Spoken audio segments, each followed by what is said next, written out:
We're in the nation's heartland for race number 22 in the NASCAR Nationwide Series, and we welcome you to NASCAR Countdown, presented by One Main Financial. You know, it's the first time since this track opened in 2006 that the Nationwide Series has made 2 stops here, and back in May it was a memorable moment for the driver of the number 6. Iowa Speedway. It is a Rusty Wallace designed track at 7/8 of a mile. 43 cars will take the green flag, but only 2 of them are Cup regulars. You know what that means? Opportunity. When you got your chance, you need to go get it. Fans in Iowa on their feet, and we're underway. 2 guys that have made the long commute from Charlotte, North Carolina to Newton, Iowa. How about these guys just loving the race? Stenhouse moving up, starting to put a little pressure on Sorensen. Remember, Reed was out in front of this race for 77 laps. And Stenhouse is going to get through and grab the number 1 spot. And this is the type of race I've been looking to see from Ricky Stenhouse. It swapped the lead back and forth pretty good bit. After almost losing his ride just over a year ago, the promise fulfilled. Ricky Stenhouse Jr. is a winner. I couldn't pick a better place to win. Ricky Stenhouse is going to be a factor in this stock car racing for many years to come. I'm glad to be here for day 1 for him.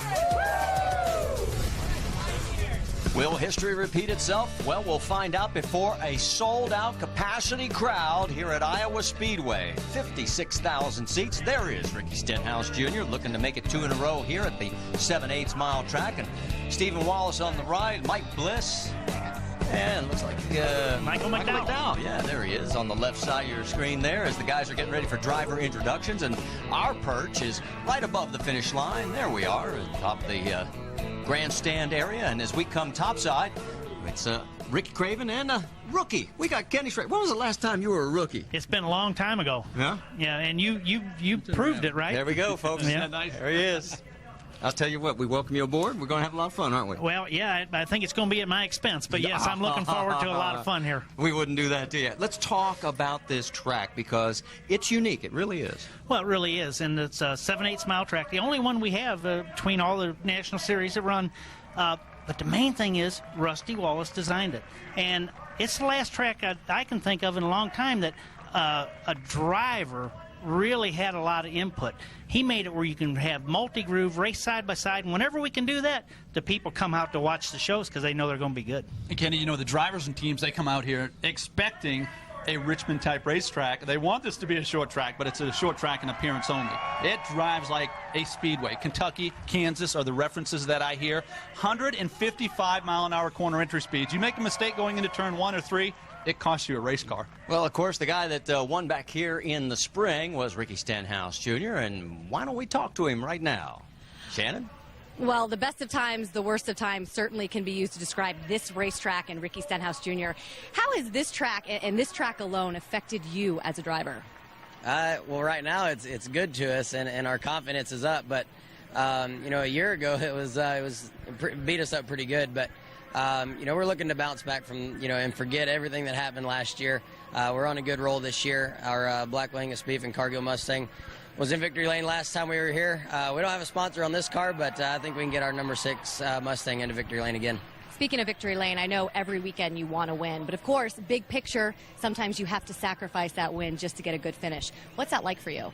That's tough as a driver. You want to win, and you want to do everything that you can to win, and you want to put it all out there. But you know, you don't always get that opportunity. And then if you do get that opportunity, you got to make sure that you make the right decision to come away with the most points as possible, especially when we're running for this championship. And Ricky Stenhouse Jr., he is your in-race reporter tonight. If you want to ask him a question, you can go to ESPN.com, keyword in-race reporter. Marty? Thank you, Shannon. And let's take a look at his last 5 races and how he has come from 31 points down at Daytona, where he finished 27th. And then look at this, nothing less than 9th place. And he has now moved into a 3-point lead over Reed Sorensen, 24 over Elliott Sadler after last week's 3rd place finish at Indianapolis. So as we come back topside, I guess, Ricky Craven, I want to ask you, what driver mold does he fit? Marty, he reminds me most of the young Carl Edwards. He's very aggressive with the gas pedal. He's very aggressive with the steering wheel. I'll watch the left front tire as he's going through the corner. It never stays static. He's always moving it left and right, squeezing every ounce of speed out of the car. He's a very good race car driver, but he's a very smart driver. He understands how to transition also. That usually comes with experience, but he's not afraid to go up into the second or third groove. That's why he's so good. Kenny, my question for you is, and you've been there, what's it like to come back to a track for the first time after you've won there? Oh, it's huge, especially in a series where you hadn't won before. He's walked into those tracks knowing he can win every race he goes from his sprint car days. But he got off to a rough start last year. He's been awesome this year. They've put together a banner year. And now to walk in knowing he can win every one of these races, and oh, by the way, I have one here. It makes a big difference. It certainly does. Now, while his star has been rising, on the other side of the equation, Elliott Sadler's been going in the opposite direction. The last two races have not been kind to Elliott. Let's take you back to Nashville. Remember when the rear end gear broke late in the race?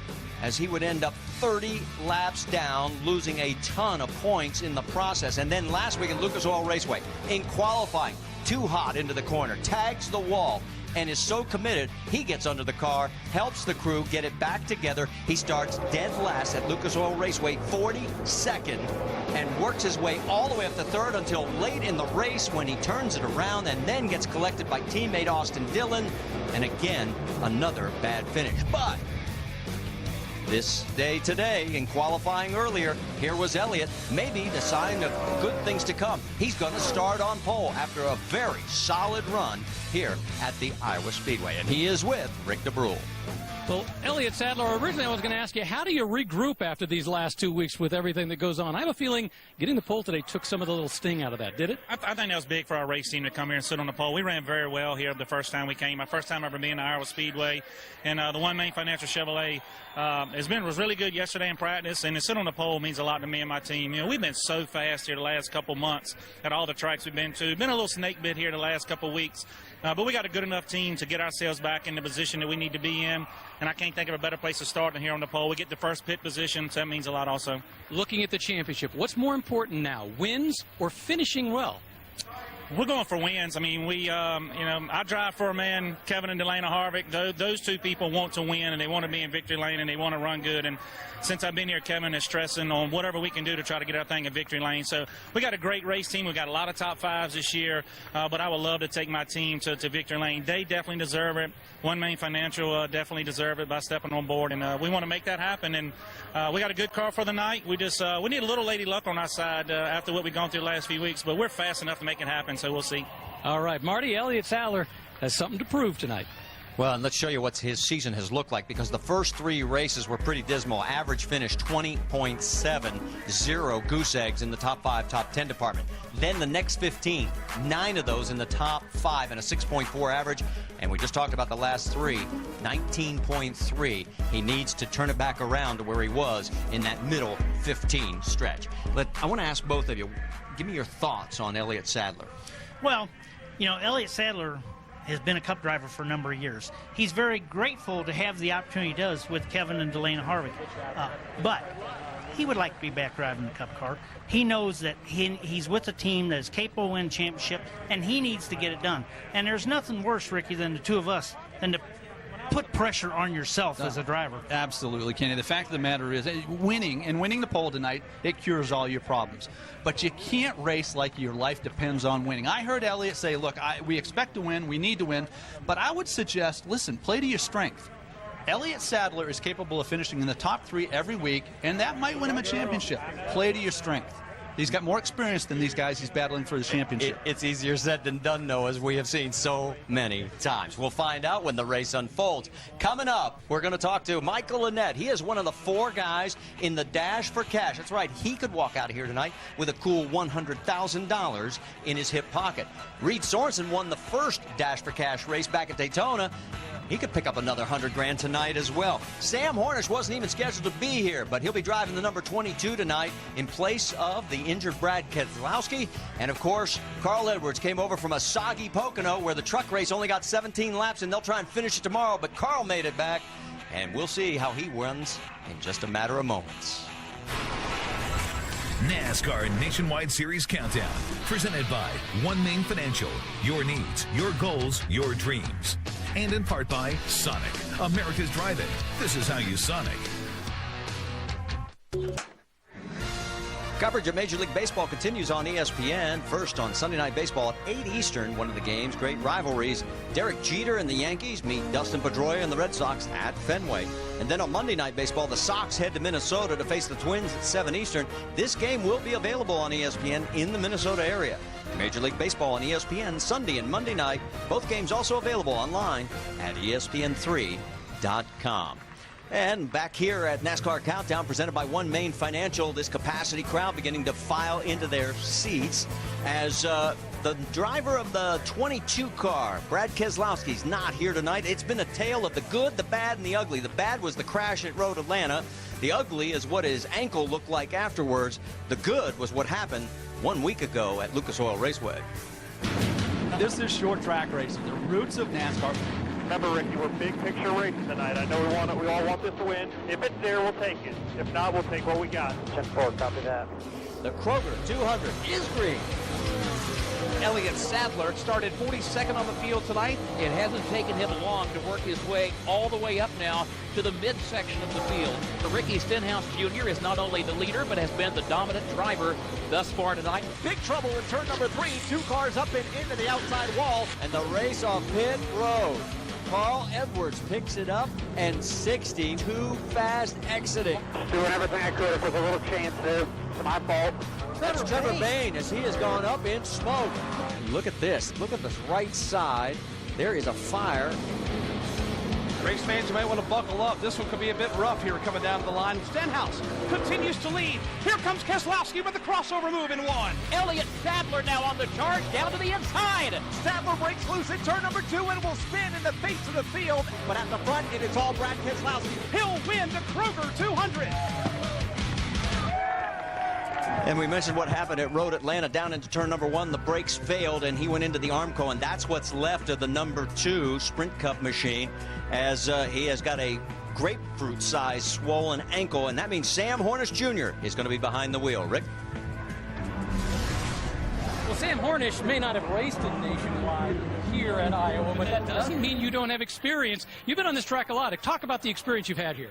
Well, I've had a couple tests. Most recently was I came in and ran the car for Brad at the spring race here. He finished third and led a bunch of laps, so I thought that I did a pretty good job for that. But actually, I ran an IndyCar race here and did a test here back in end of 2006, I think. So, I mean, it's been a long time. It's been almost 4 years since I've raced here, but just looking forward to having that opportunity to go out there tonight, do the best that we can for the Discount Tire people and Penske Racing, and glad that I was available to help out. But it's a big race for us tonight, and just really thankful, blessed that I had the opportunity to be out here, and looking forward to what we can do tonight.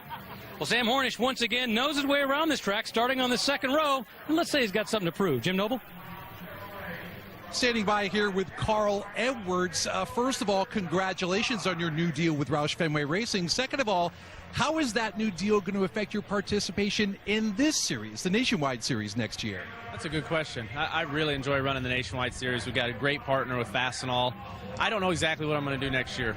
We're having fun. I'm having fun driving these Ford Mustangs, but I'm going to try to do less Nationwide races next year and focus on that Cup Series and hopefully raise my chances with that Aflac Fusion and win the championship. I don't know if you can see it, but Victory Lane at Iowa, right over there, and you've never been there. Can't believe it. How bad do you want to get into Victory Lane at this really, really cool racetrack? Really bad. Ricky Stenhouse has been the man, though. He does a great job here. I think he's the car to beat here tonight. Brian Eichler, he helped set up that Fastenal Mustang, and I hope it's fast. Qualifying was a struggle. I'm ready to go racing. I love this place. The energy from the crowd is huge, and it's just a fun place to race. All right, we're just a couple of hours away from Carl's hometown of Columbia, Missouri. A lot of Carl Edwards fans here tonight. Marty? And only a couple of double-duty drivers here tonight, so another big opportunity race. In fact, look at the trend this year. 209 at this point. Last year, 161. That is 23% fewer this season. One of the main results, the change in the points championship, where the Nationwide Series only drivers are eligible. And, of course, Carl doing double duty over at Pocono as we want to change our coverage just for a moment because starting tomorrow at Pocono, DirecTV brings you the head-to-head knockout. That's where drivers are pitted against each other in a bracket challenge. All you need to do is go to directtv.com/NASCAR for a chance to win $1 million. Now, the last chance to enter is tomorrow at 12:30 Eastern. And let's take a look at the first round of brackets. And in this first group, let's zero in on Tony Stewart and Joey Logano. How about it, Ricky? Who do you like in that one? That's right, Marty. I look, and it really stands out. The Home Depot drivers. So the former, Tony Stewart, is on the bubble for a chase spot, and Joey Logano is starting to come into his own. Won the pole. I'm taking Tony Stewart. Okay, how about in this group? Let's focus in on Jeff Gordon and Jeff Burton. Well, it's easy to say that a Jeff ought to win it, but Jeff Burton, no top 10s this year, even though he's starting 8th tomorrow. And Jeff Gordon starting 31st. I'm going to go with Jeff Gordon. How about let's zero in on Juan Pablo Montoya and Paul Menard. Juan Pablo Montoya runs really well at Pocono, but you never go against the driver that got his first career win. I'm going with Paul Menard. And on the last group, let's I like that Biffle Truex Jr. matchup. What do you think, Kenny? Well, both of them starting in the top 10. Truex 3rd and Biffle 9th. But I'm going to go with the strength of those Roush cars and go with Biffle. All right, so there's their picks. You make your picks before 12:30 tomorrow. And when we come back, we'll zero in on the Dash for Cash. 4 guys going for $100,000. And NASCAR Nationwide Series Countdown, presented by One Main Financial. Your needs, your goals, your dreams. And a good look at this sellout crowd making their way to their seats. As you can see the time there, we are 27 minutes away from going green here as our NASCAR Countdown presented by One Main Financial. And boy, what a great sight seeing all those fans here in Iowa. As we come back topside in our perch here above the starting line, let's talk a little bit about this track one more time because there is one key trouble spot. Last year was the first time I got to run here. And, you know, run a lot of different racetracks, and it's easy to get out of trouble here, nice and wide. But there's a bump down between turn 1 and 2. Right there, you see the 60 car hit it, bounce around pretty good. Let's see, right here, you see Stephen Wallace hit it, move him up a lane. Ricky, it will cause you some problems. Yeah, you know, there's really no great options as you're going through it other than to get back into the gas easy. But there is an option for the drivers as it relates to this track. It's got progressive banking, 12, 13, and 14 degrees in the 3 different aspects of the corner. Drivers love options. You can drive around that bump, Kenny, and that might be the easiest way through 1 and 2. I never thought of that last year. I just kept hitting it. I wish you called me. Yeah, I wish I'd called you. Yeah, but you still finished 4th in that truck race. Hey, let's, speaking of shocks, because you got to get over the bump there in 1 and 2, let's go over the Craftsman Tech Garage with Tim Brewer. Here in Iowa, we got a little glitch in the pavement. It's a bump down in turn 1 and 2. Really makes the crew chief and the shock specialist work extremely hard because when you hit that bump, bottoms out the splitter, what the car does is jumps out from under the driver. So you have to work really close with the shock absorbers and the springs to get through that transition of the racetrack.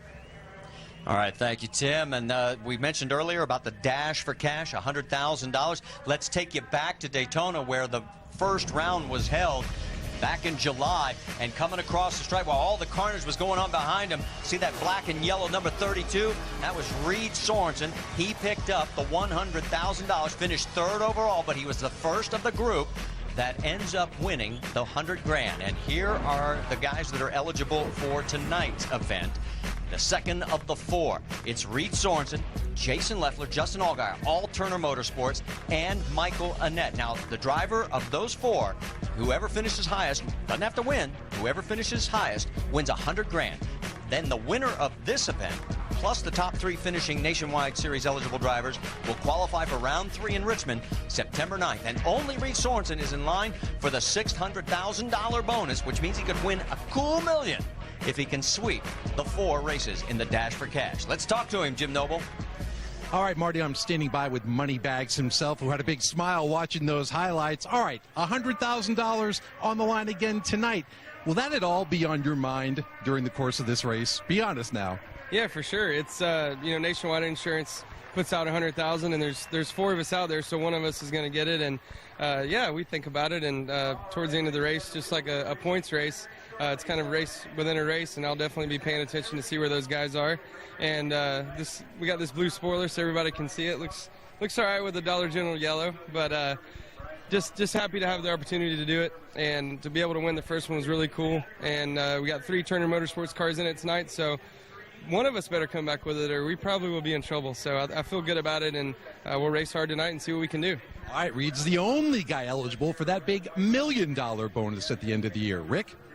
Michael Annette, another guy who is eligible for the $100,000, but he's also the local boy. In fact, he cut his teeth here. You can see even when he was a little kid, he was getting in cars, looking in Sammy Swindell's car and Dale Earnhardt's car. Finally got his first run in the Silver Crown car. But let's talk about pressure. What's more pressure? Trying to win in front of all those hometown fans you've got, or trying to win that $100,000? You know, it's just to win a race here, that's our main goal. You know, we don't show up here, just thinking about the Dash for Cash. What Nationwide Insurance has done for us is huge, but we want the trophy. It's been, I've raced here. I think I was the second race I ever ran on this track, and I was in a late model running in it, and we wanted to win a race since then. But hopefully, if we're not in position to win the race, at least we'll be in position to get that extra $100,000 and to be able to take something home from here. Of course, a win and $100,000 would be really nice. Shannon?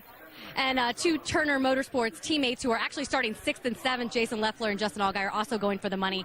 You were the one who pushed Reed Sorensen in Daytona to win that money. So how much will you be thinking about it when you roll off tonight? Well, I already told Reed I'm not going to hold his hand through this one. But, first of all, I got to thank Nationwide Insurance for doing this. This is awesome. Got to thank Great Clips, all our sponsors. It's the best car I've had in a long time, so I'm really confident going into this tonight. And thinking about it, but at the same time thinking about winning a race. It's time to get back to victory lane. Justin, what about you? I know it's some of your teammates that you're going up against. A little internal feud going on between you guys? No internal feud. I just think it's getting shoved here by Jason. But no, it's really cool for Turner Motorsports to have 3 of the 4 cars involved. And as Jason said, huge thanks to Nationwide Insurance. I know this is something that for all of us, $100,000 is a lot of money. I know we're all really looking forward to tonight. As Jason said, that we want to get in victory lane more than anything. So huge thanks to all of our sponsors at Turner Motorsports brand, especially on our car. And just hopefully, we both have really good cars, and we've been out there, running lap for lap against each other, and both got good qualifying runs. So it should be an exciting day. All right, have fun out there tonight. 6th and 7th is where these guys roll off. Marty? All right, thank you, Shannon. And let's get you updated on some of the latest news that we've just got in the Nationwide Series. Travis Pastrana will not make his series debut now until 2012. The surgery was successful, but he is immobilized for a month, and another month after that, he cannot put weight on that foot at all. And there will be no Nashville in 2012. The track has not asked for any Nationwide or Camping World Truck Series races next year. Stay with us. Opening ceremonies when we come back. 'Cause I saddle up my horse. Well, Des Moines, it's about a 40-minute drive away from here in the track in Newton, Iowa. Of course, Des Moines, big city life. Newton, small-town atmosphere. And, boy, they built the speedway rising out of the corn. And as you take a look at Trevor Bain, one of the guys you're interested in. Oh, I'm very interested in Trevor. What a year for him to remember. Right after he turns 20 years old, wins the Daytona 500. Then he sits out for a couple months because of an illness, and now he's coming back, and he's coming back strong. How about Drew Herring? He's another one that you've been keeping your eye on, Ricky. Marty, he is a fine young talent, and everybody at Joe Gibbs Racing is very happy to have him. He ran very well here in the spring race at Iowa, but he really struggled to get off a pit road. Twice he stalled the car. He qualified 5th tonight. He told me, Ricky, I figured out how to let the clutch out, so I think he's going to be really, really good tonight. The wily old veteran in the race tonight. Kenny Wallace is basically having a fantastic year like he's not had in several years. He was very excited about this year, has good sponsorship. And in the last 5 races, Kenny has scored more points than anybody else. And this guy in his next to last ride, scheduled ride, we should say, in that 18 car. Michael McDowell's excited to be here again. He's going to Montreal in a few weeks. He wants to capitalize on these opportunities. Well, as we get ready, let's send it down trackside for the opening ceremonies here at the Iowa Speedway. And now, please be sure to remove your hats as the Iowa National Guard presents our nation's colors. Here to present the colors today, Specialist Ashley Lord, Specialist Josh Phillips, Private Nick Bowman, and Private First Class Christy Smith. And now, let's welcome Mark Young from Iowa Speedway Ministries. Mark is here to offer tonight's invocation. Gracious God, we bow before you, and we're so thankful to be at the Iowa Speedway, and we're thankful for those who envisioned this place. Lord, we know you are here tonight, and we pray that our drivers, our pit crew member, our safety people will be at the top of their game, that we might have a safe race. And Lord, we can't forget those who gave their lives for our country, especially those last night that we watched on television, and it's touched our hearts today. But Lord, we pray all of these things in your precious name. Amen. Now here to perform our national anthem, please welcome national recording artist Tyler Hilton.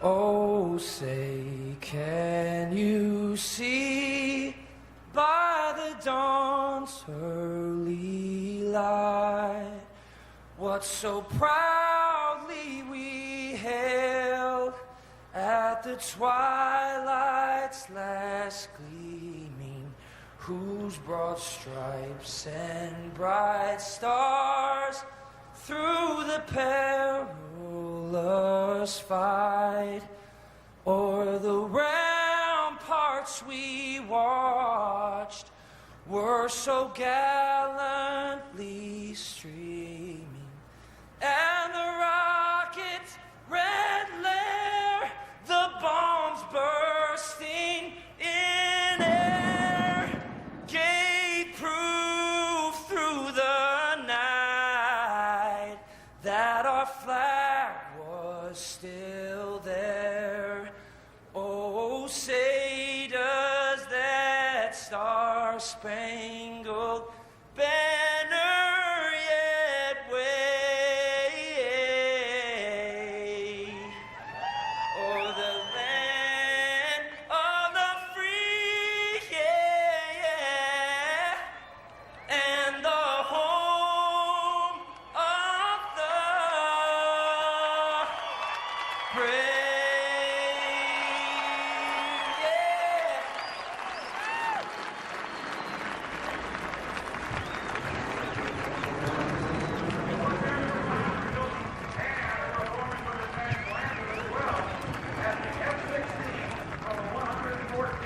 So the opening ceremony has been held. The fans still making their way to their seats. We've already talked to that young man, Justin Allgaier. He knows what's at stake tonight. And when we come back, of course, we've got a couple of other things on the agenda. We'll fire the engines, get ready to go racing here at Iowa Speedway. NASCAR Nationwide Series at Iowa is brought to you by Conan the Barbarian in 3D. Witness the rise of the Barbarian. In theaters everywhere, August 19th, rated R. And USAA, proudly serving the financial needs of the military, veterans, and their families. Welcome back to the Iowa Speedway, where we're getting ready for tonight's round number 22 in the NASCAR Nationwide Series. 43 cars on the starting grid, getting ready to fire engines here. And as we come back topside, a couple of guys that we want to talk about. Obviously, Sam Hornish Jr., we mentioned him a little bit earlier in the broadcast, but Ricky, not the way he wanted to get into this car, but this is a big opportunity for him. It is a tough set of circumstances with what happened to Brad Keselowski, but as an athlete, as a professional, you have to be prepared to seize the opportunity. That's what he's going to do. He's a professional, a great race car driver, and he feels like he deserves another shot at Cup. Running well tonight will help him do that. Todd Gordon's familiar with him. He already mentioned to us that he practiced here last year. So I expect he's going to have a great run. And then he'll be on his way to Pocono to be standby just in case Brad needs relief over at that race tomorrow. Another guy we want to talk about is Justin Allgaier. Here's a guy who's had some tough breaks. At Road America, remember, he is out front. It looks like he's going to cruise to victory and then runs out of fuel. And, of course, you go to last week at Lucas Oil Raceway. Here he is on the outside of the front row, and then he catches on fire. Do you realize if he just finishes in those two positions instead of what happened, he would be third in the points right now, 5 points out of the championship lead. Instead, Kenny, he finds himself 51 behind. Yeah, what really hurts there is he knows and the team knows it's not like you had a flat tire. It's not like someone spun into you. These are both things that were either figured wrong or tightened wrong or not tightened enough, whatever. They could have been prevented. So that hurts. The most difficult part of this business is speed, and Justin Allgaier has speed, so that's the good news. The bad news is you got to reverse course. When you put a string of these bad finishes together, or over the course of a month, it has a way of hanging with you. You got to get a top 5 to erase those memories. All right, we have not, I didn't give you any lead time on this. I want you to take a look at the grid. I want you to pick who you think is going to win this race tonight. Ricky, you're up first. Well, it's kind of a favorite, but the drivers are telling me Ricky Stenhouse Jr. is on fire, just like he was last week. And he really lit him up last week. He just wasn't able to finish the job. I think he will tonight. You know, that's so hard to pick. I'm just going with my man Kenny Wallace because he's been knocking on the door, and he wants it bad at Rusty's track. Well, here we are. It's that time as we get ready to send it down trackside. Race number 22 of the NASCAR Nationwide Series under a hot, steamy night and in front of a full house. It's time to get the command to get this race underway. Now, for the most famous words in motorsports, please welcome Vice President of U S Cellular Central Region, Kathy Huss. Ladies and gentlemen, start your engines. Crank it. Buzzed it on. Fired up. Fired up. All right, buddy, fire the hole when you're ready. Crank it up. Fired up.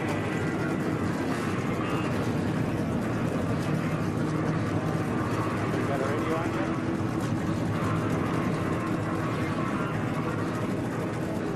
yet? So the engines have come to life on all 43 cars, and it means we're just that much closer to getting this race underway here at the Iowa Speedway. And of course, when we come back, we'll be talking to that man right there. That is Ricky Stenhouse Jr. He's going to start 4th tonight. He was the winner here back in May, and he's our in-race reporter tonight.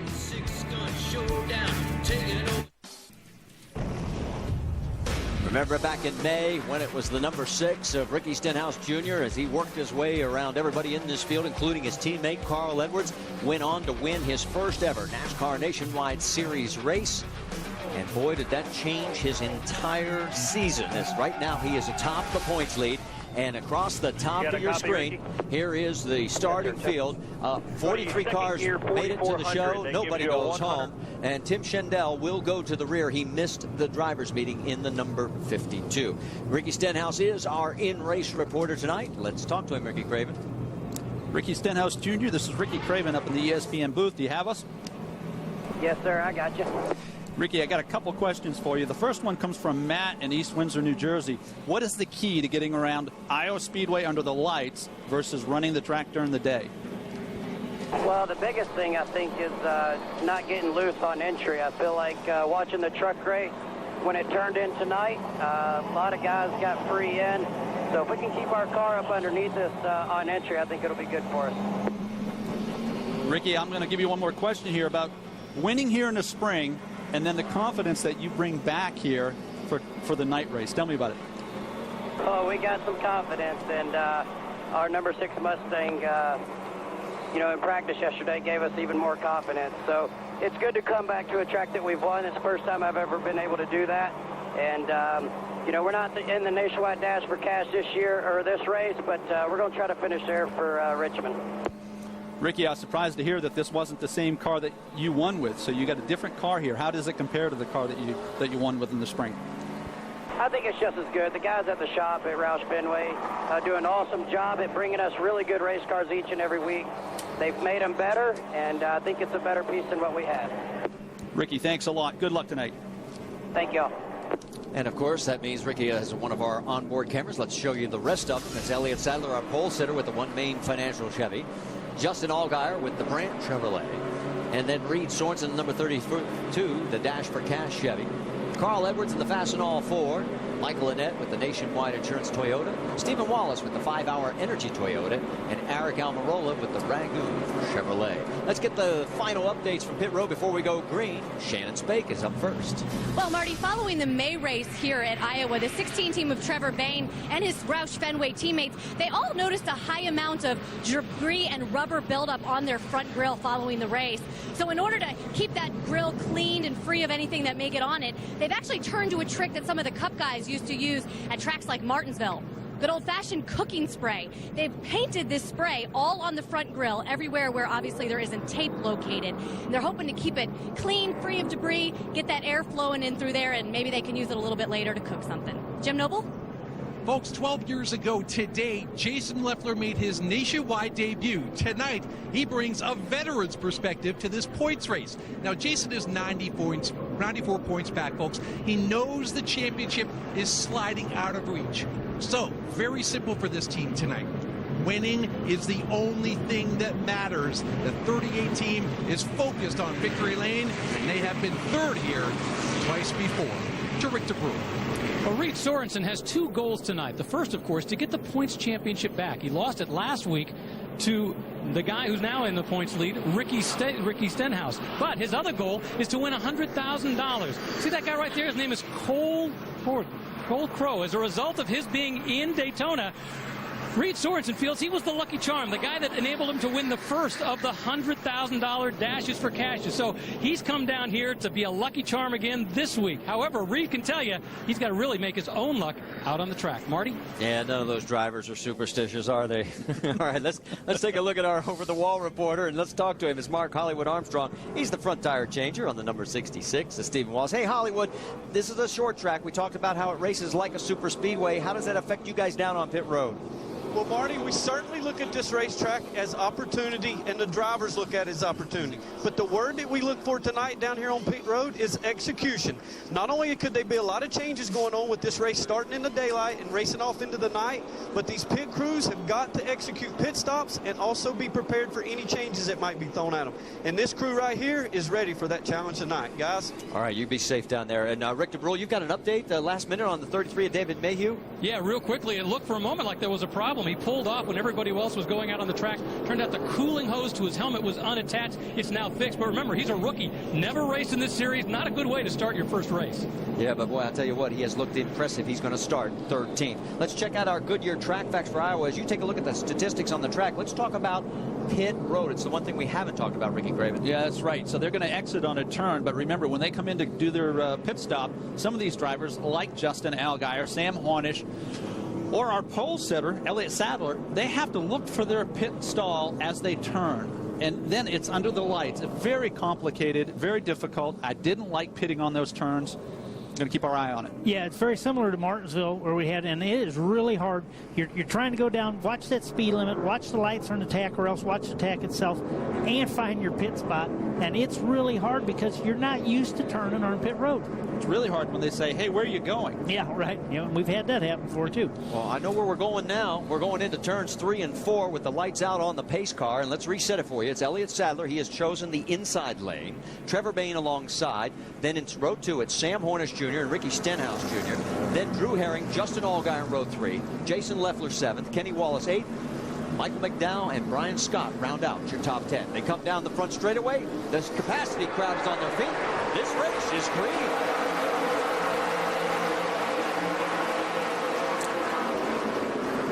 You see the enthusiasm of that crowd when they took off. Yeah, you see the enthusiasm of these drivers as they whistle off of turn 2 here. Kenny Wallace settling in on the low side. Wow, Trevor Bayne on the high side here, I think, has the advantage on the exit of 4.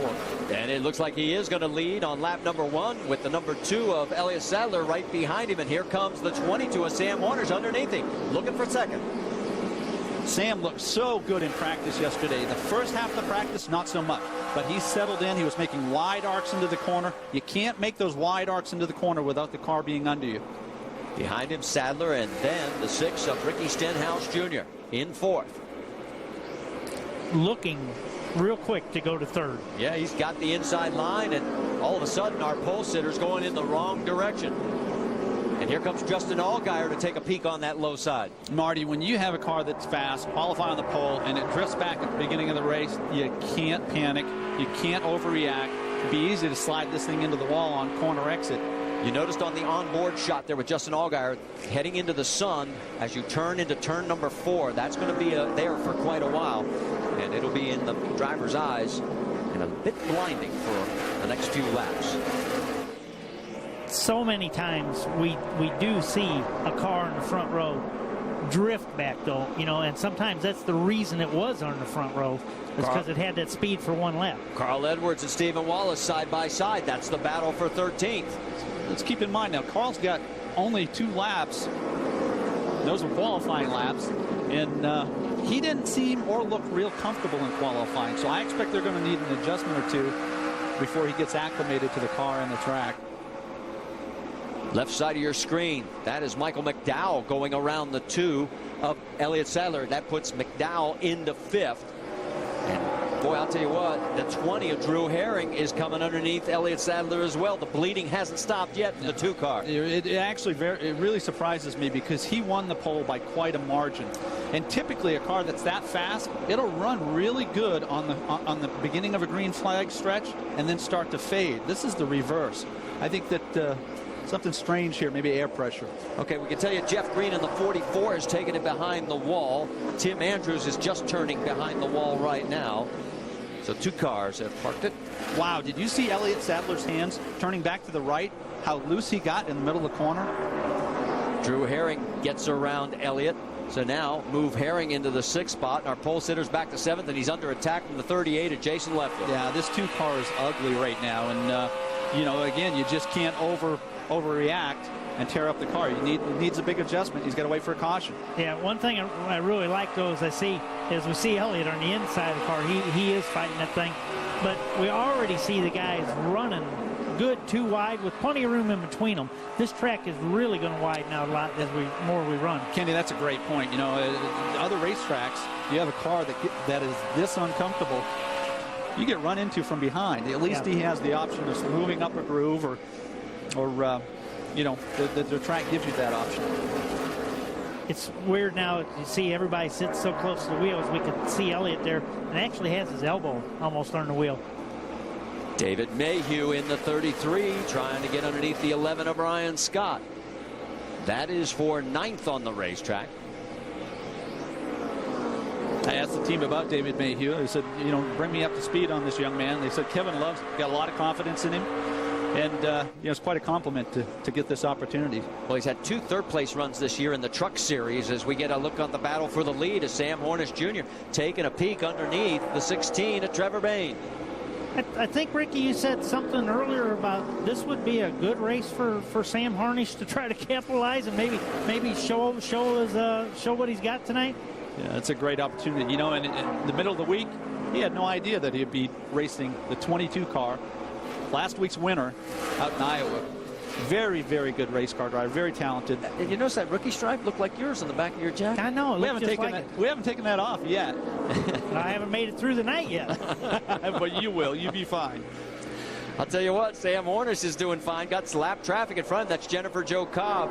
She started 43rd right now. She's moved up to 36. Ricky Stenhouse there, the 3rd car in that group, as he is closing the gap as well. That was pretty cool. Trevor Bain didn't really compromise Sam Hornish. He moved up half a groove, gave him enough room to get around Jennifer Jo Cobb, and then they went back at it down here in turn 1 and 2.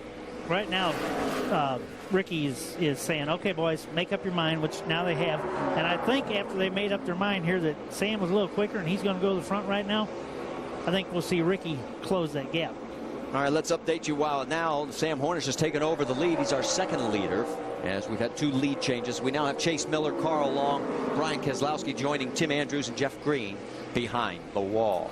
We're going to step inside for just a moment. There's your top 5 here at Iowa. We've knocked down 13 of the 250 laps on this 7/8 mile at Iowa Speedway.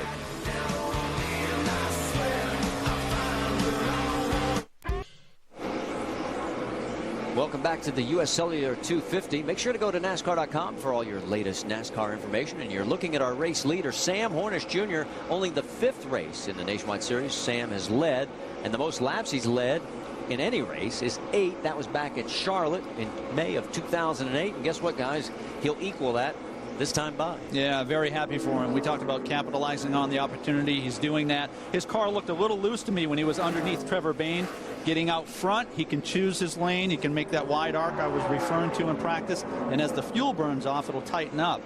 I think he's in great shape out front here. 2 more guys have taken it behind the wall. Johnny Chapman and Mr. Harmon in the 74. I had made the comment there that I thought Ricky Stenhouse would would come up and close that gap.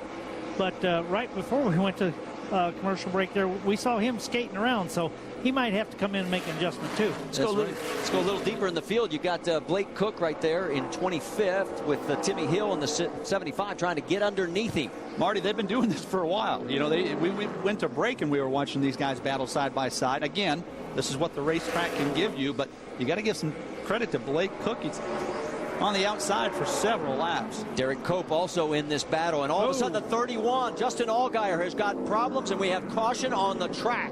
One of the four are going for the Dash for Cash 100,000.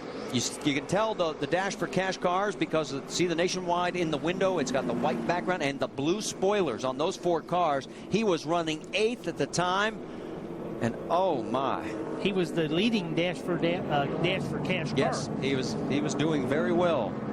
Guys, historically, this track has been very hard on right front tires. It loads the right front, builds a lot of pressure. We'll have to watch a replay, but it wouldn't surprise me if the right front went down. We just always turned, other than maybe, I don't know, 3-4 seconds on the back straightaway. You're always laying on that right front tire because you're always turned to the left. All right, let's go on board. You can see there's damage on the right side. Heading into turn 1, and the right front goes down just as it loads up in the middle of the corner. That's actually turn 3. Got it slowed down a lot, but not enough. So, tough break, but at least it's happened early. If they can keep him from going a lap down, he's still in a chance if they can get it back out. That's a great point, Marty. These cars are a lot more resilient than you'd think. All right, a lot of guys are going to take advantage of this as the 16 and the 6 and the 18 and the 20, they've all come down pit road. So Allgaier's trying to get out, and let's send it down to Shannon Spake. Well, Ricky Stenhouse Jr. on pit road right now, guys. He says he's barely hanging on. They're wearing that right rear out, so they are going to make some adjustments to try to tighten him up a little bit. Jim? Carl Edwards radioed in and said, on a short run, we are very, very good. We're just a little bit snug, but we got something to work with. Rick? And as we see the cars coming off pit road, here is the race off pit road. Trevor Bayne taking 2 tires, as did everybody until you get down to Jason Leffler. Boy, Sadler's crew really helped him, picking up 4 spots. Stephen Wallace's crew picks up 6.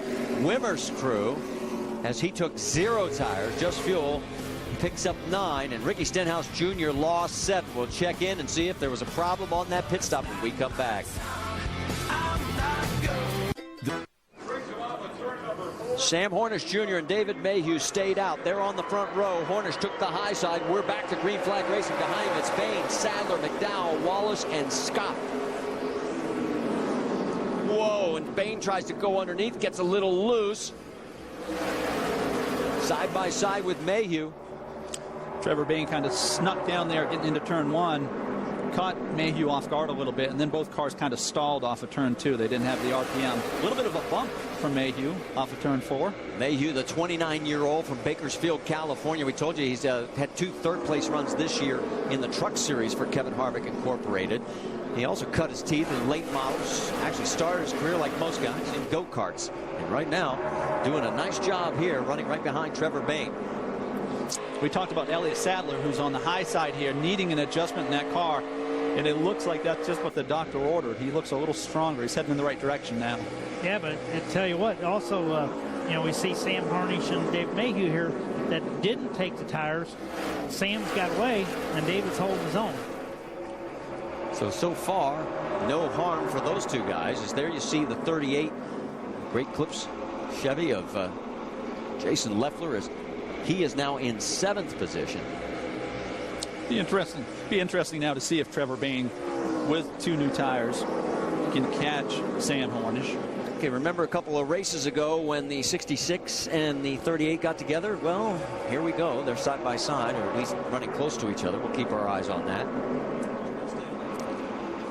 One thing we heard, you know, earlier during the pit stops was Carl saying that they really had something to work with. Well, I'm just thinking if Carl thinks he's got something to work with, he's pretty comfortable. He's pretty comfortable. Right now, Trevor Bain doing a nice job of about a 1-second deficit to first place, but he's holding off the 33 of David Mayhew. Marty's really struggling to keep that car on the bottom in turns 1 and 2, and you see him slide up here again in 3 and 4. Shannon, you got more on the 16? Yeah, guys, despite jumping to the lead very early, Trevor Bain said over the radio and his crew said over the radio that they knew that they were going to have to work on this race car during the race, and they have done that. They took 2 tires on that last stop. They also made a track bar adjustment because Trevor says the car is just way too tight, and guys, he is really struggling over those bumps as you see the 33 trying to make the move on the 16.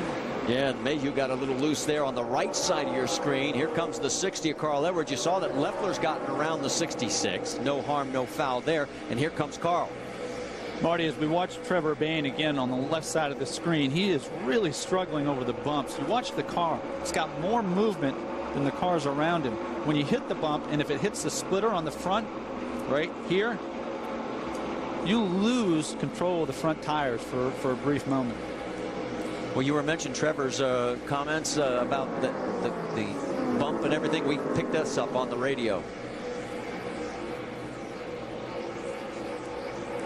Yeah.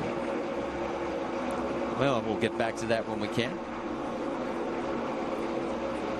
So Trevor right now the lead is 1.6 seconds for Sam Hornish. So he has pulled away and checked out on these guys as Bain and Mayhew are running second and third. There's Elliott Sadler right behind, and give you an idea of what that looks like gap-wise. There it is.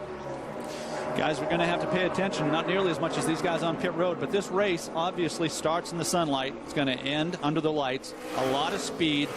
Track's going to cool down. They're going to carry more speed into the corner. As we watch Elliott Sadler here on the high side. And he's under attack from Michael McDowell. And McDowell takes that low line, makes it over the bump, and you can see how it shifts the weight of the car, and he's able to seal the deal. Yeah, we see Elliott didn't challenge him there. Elliott knew he was better off to let him go and not lose as much time, because a lot of this time at this point in the race, you're only racing the leader. You're just trying to stay as close to the leader as possible. If you have to give up a position, you're better off to do that. So Sadler has dropped back to 5th. Rick, what are you hearing? Boy, the name of the game for Elliott Sadler today is loose. Before they were able to come in on that last pit stop, he was saying he was loose off the turn. Shortly after that last pit stop, he came on the radio and said it's loose, loose, loose. He's going to have to fight that. A lot of teams have said that's one of the issues you have to deal with here. Sooner you have to reel it in. Right now, he knows his job is to stay with the front pack and battle that looseness. They're going around Jennifer Jo Cobb there in the 13. She's 5 laps down in 35th. She's hugging the low line. And as these guys continue to make their way towards the front, the guy that's in second place right there, Trevor Bain, is now 2.4 seconds behind, and he's still got a mirror full of the 33 of David Mayhew. I think the 16 car of Trevor Bain looks more stable as the tire pressures build up, but you can still see the discomfort through that bump right there. Big bump. See how it sets the car up a groove? That's miserable, particularly when you're around another car. Well, it wreaks havoc when the Indy cars were here because, I mean, they had like 4 crashes that cars basically going over that bump and just destabilized them so much they couldn't catch it before it went all the way around. Rick, what are you hearing on David Mayhew in that 33? So far, the car's comfortable for him. He likes it. Remember at the very beginning of the race, I was talking about the fact because of that cooling hose not attached, he almost had to start from pit lane. And think about that. The last minute before your first start, you had that problem. But he ran the trucks here a few months ago, finished 3rd. He was on the pole. Afterwards, he got a call from Kevin Harvick saying, you know what, you did so well, I want to see you in this Nationwide car. He's tested them before, but he's never raced it. This is his first shot, and so far, he looks pretty darn good. Well, talking to him down in the garage area, he's got a real level head on his shoulders and realistic goals, and he's definitely determined to turn in a good performance tonight. He says, this is the best equipment I've ever been in my life. I want to show people what I can do. And Sam Hornish is showing what he can do right now. His lead is 2.7 seconds, and we've knocked down 42 of 250. We've got the yellow flag out here at Iowa Speedway as the 02 of Jamie Dick has tagged the wall, and there the 14 has now gotten into him because the 14 of Eric McClure had a tire going down. So 2 unrelated incidents end up colliding together. That's pretty exciting there. Well, let's go back. In fact, our spotters are telling us that before we picked it up, this is well after he's already tagged the wall. And the 14 had a tire on the right front that was going down, and they end up into each other. Yeah, Jamie Dick is trying to get off the wall and get down to the apron, and you could almost see where a spotter right here is saying, hey, he's low, because he tries to turn back to the right, I think. I don't know. Well, and our leader, Sam Harnish, skipped a couple heartbeats when all that was happening right in front of him. Yeah, remember, he and David Mayhew stayed out. They were 24 laps to the bad side. There's Eric McClure as he's made his way to pit road. And he was smoking, Marty, before. Yeah, that's what I was saying. There were two unrelated incidents that had ended up colliding. I mean, he had already had the tire going down on the right front on the 14. And then all of a sudden we saw the 02 sliding up into the wall with Jamie Dick behind the wheel, and it just went from bad to worse for both of them. It did, and then they found each other here on the front stretch. Very unusual. I would think here, coming around to complete lap 50, I would think that Sam has got a pit. Well, pits are closed right now. It gives us a chance to check in with Rick DeBrule. What are you hearing on that 22, Rick? Indeed, the plan is to pit. The crew's on the wall. Initial plan is to put 4 tires on, minor adjustments. According to Sam, he says it's been getting a little bit tighter in the middle, but he says overall it's not too bad. In fact, that's why they didn't pit the first time around. Talking with the crew chief, Todd Gordon, he said, really why? There was no upside for them. They felt the car was doing good, especially when you're up front, that you're continuing to run in the same type of situation you've been. All he had to do was potentially come in and make a mistake and lose some positions on pit road. So for Sam Hornish, for Todd Gordon, they said that was an easy roll of the dice. They left him out. Now, however, they're planning to come in. Well, and he actually dodges a bullet in this double car deal between the 14 and the 02. Keep an eye on the 22. There is Sam. And there's the 14 underneath, and then all of a sudden, what's going to happen in front of Sam? And Sam makes the right move and comes back down underneath. Wow, that's really unusual.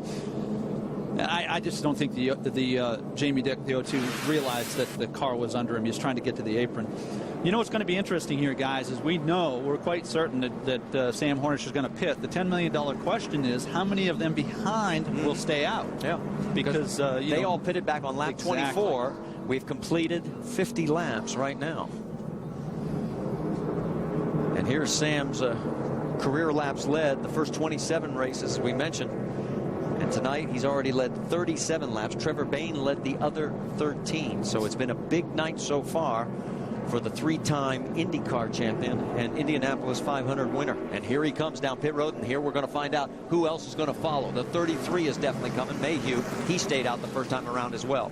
And Trevor Bayne comes down, and so does Sadler. So this is not going to hurt these guys. Well, we got Carl Edwards staying out. We got Stephen Wallace staying out. Jason Leffler, Brian Scott. So there's a handful of them, along with Kenny Wallace.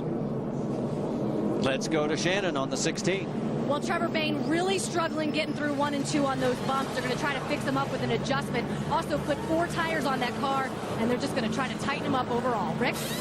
Well, the story on David Mayhew is they're going to put 4 tires fuel. They're also going to make a track bar adjustment. Overall, they're very happy with the car. Obviously, it's been run up front, but it can't be better.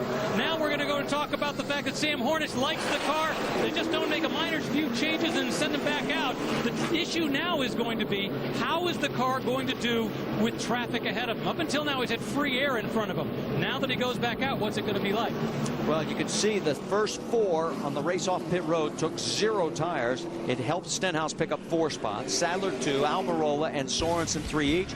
Hornish and Mayhew dropped 4, but they have got 4 fresh Goodyears. And we'll find out how it all shakes out when we come back. And of course, here at Iowa, boy, I'll tell you what, the fans love this racetrack, and they have supported it since it opened in 2006. We've got another sellout crowd tonight. You saw Justin Allgaier. He had a problem early. He is a lap down right now in 29th position. One of the guys in the dash for cash, and we're under our second caution. As 2 separate incidents turned out to be a third combo. Now, 7 cars stayed out. McDowell, Edwards, Leffler, Stephen Wallace, Brian Scott, Kenny Wallace, and Josh Wise. Let's get an update on those first 3. Jim Noble, what do you have?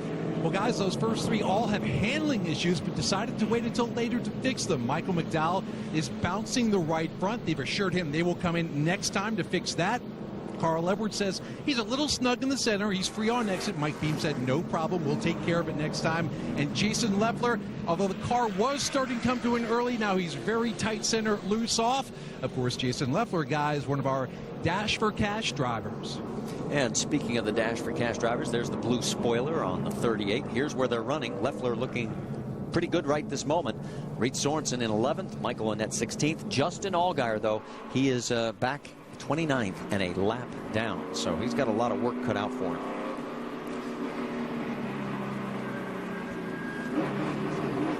But since we're focusing in on the number 31 Brandt machine, Rick, what are you hearing? Not good things, unfortunately. They're saying they may have to go into the garage to do the work that needs to be done to keep him in this race for the rest of the run. They've tried to do what they could do on pit road. They say they've looked at it. They can't get it done. As a result, they're going to have to go inside, work on it. So they're going to lose a serious amount of time. The question is how long. Well, it looked like that right front. The camber was awful. Yeah, I believe when you saw it rolling around turn there and the splitter all rolled over, that when he had the flat tire, it ground the sway bar arm off, and he's got it. Sway bars basically not hooked up now, so they got to replace the sway bar arms. And guys, I mean, he cannot afford this kind of. We talked about how he needed to have a big performance tonight. And now he's in the garage. Yeah, you got to reverse course. You know, this thing can get away from you here in the month of August, and they've really created quite a deficit for themselves. I look at the points right now; they're 71 back, but dropping quickly. All right, let's reset it for you. On the front row, it's Michael McDowell and Carl Edwards. As McDowell is your race leader. Then Leffler and Wallace in row number 2. Then in row number 3, there you see Kenny Wallace and Scott. Row 4, Stenhouse Jr. and Wise. And here we are, back to green flag racing.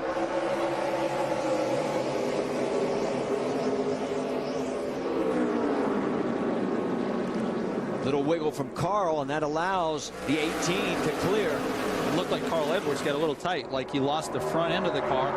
Here comes Jason Leffler underneath the 66. You see him running long. Oh, gets into the side of Stephen Wallace. And Marty, you reminded us about the little tension between the two a few weeks ago. Yeah, we've had those moments. Kentucky, New Hampshire. There have been a few where these guys have rubbed the fenders.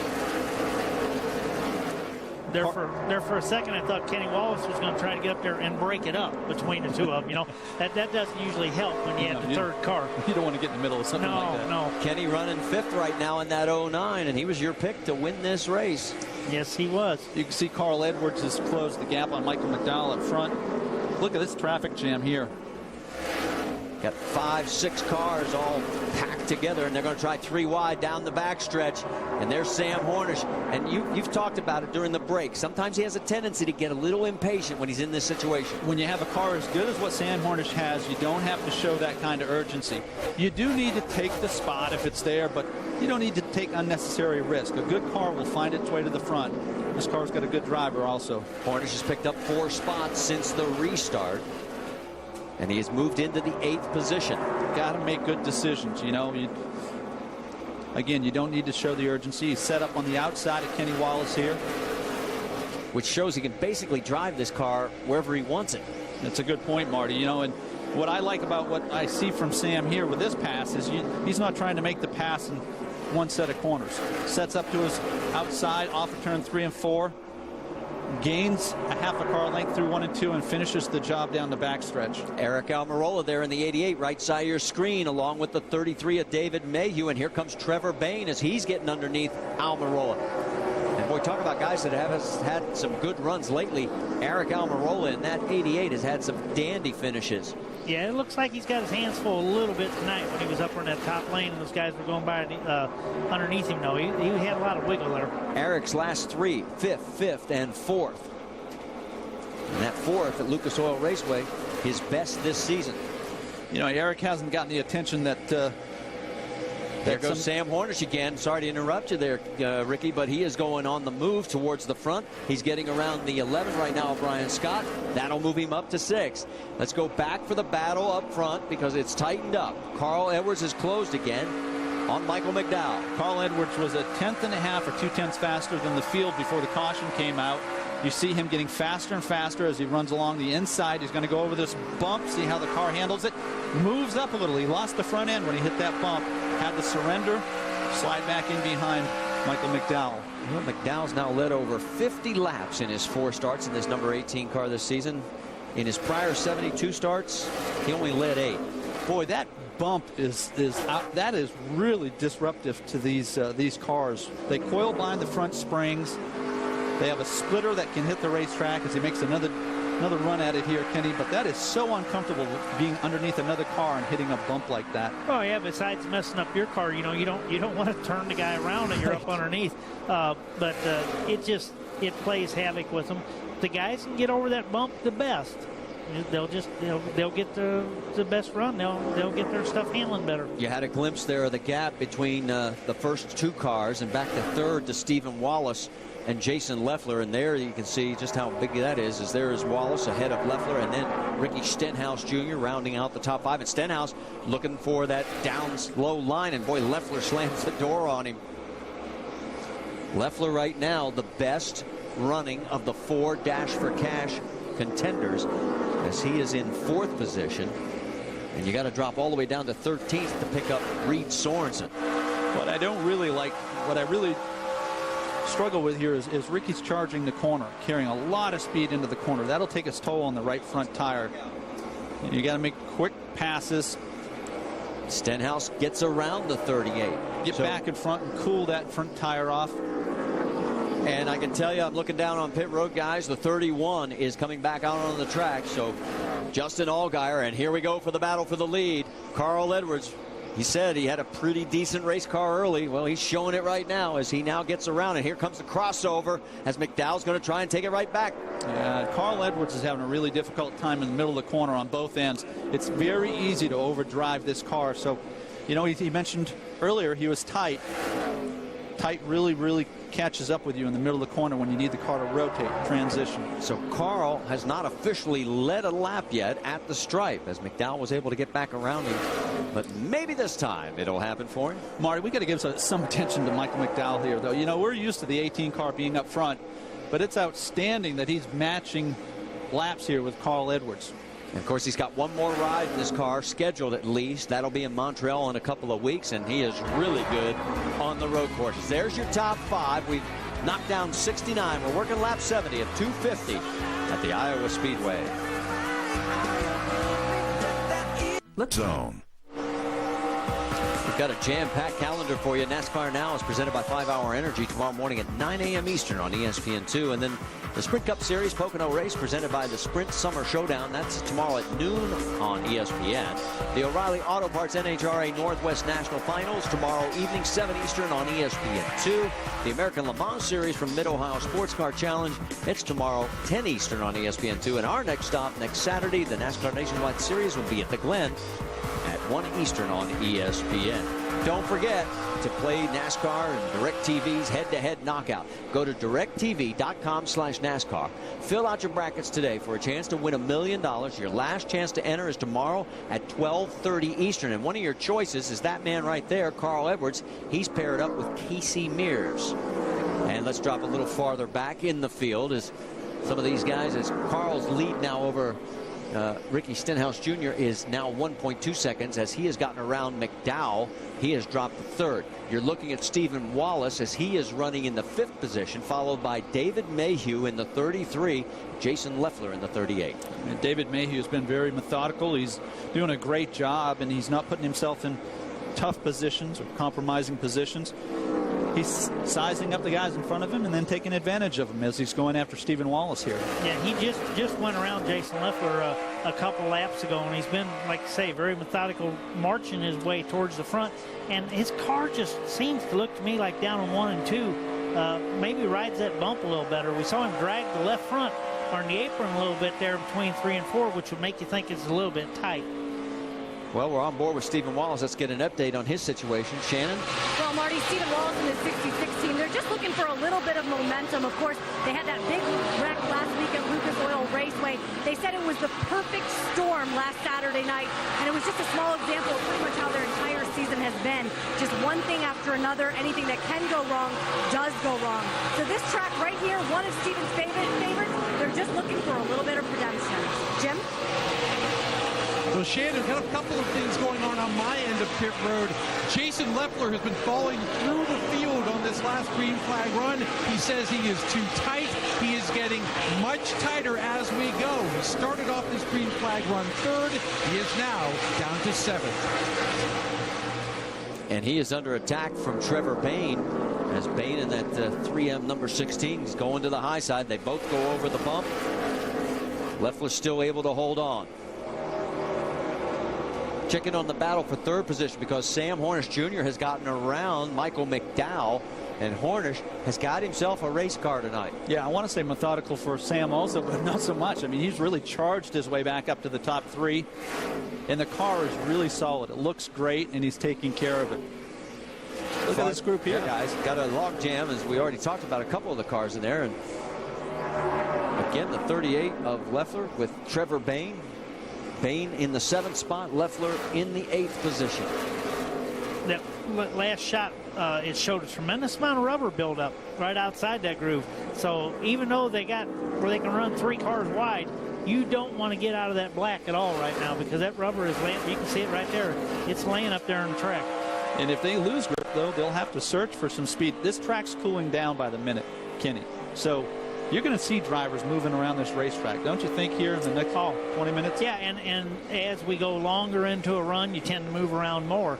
So with the track changing because of temperature and you get longer into a run, you're going to see a lot more of that. Side by side, the lap traffic, the 89 of Morgan Shepherd is going to force the 16 of Trevor Bayne to check up, and he's going to cost him.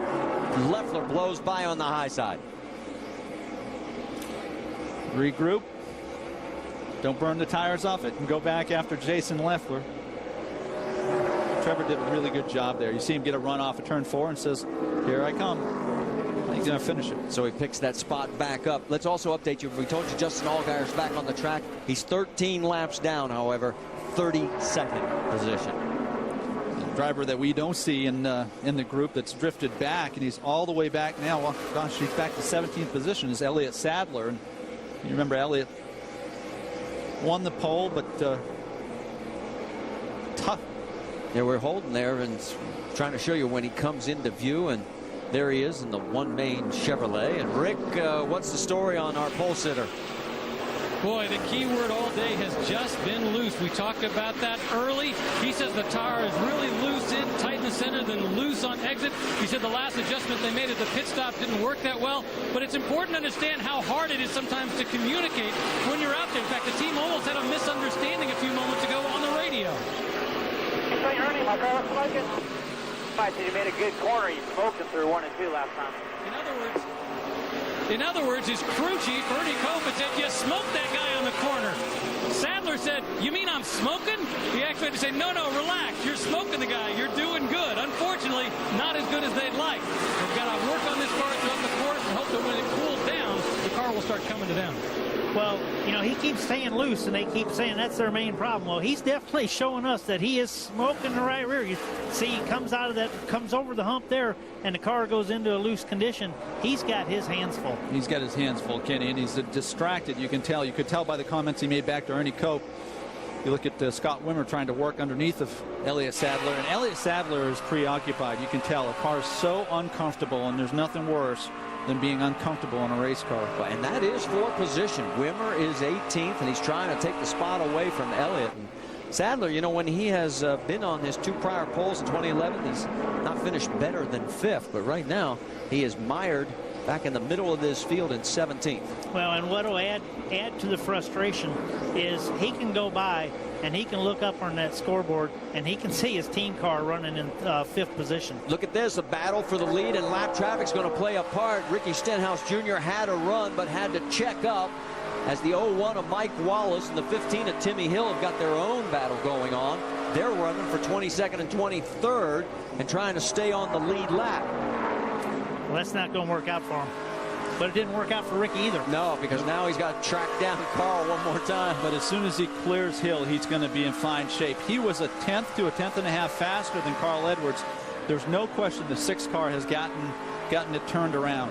Flat right front will tell you on Justin Allgaier's 31. He's back on pit road. There he is. This has turned into a disastrous night for this team.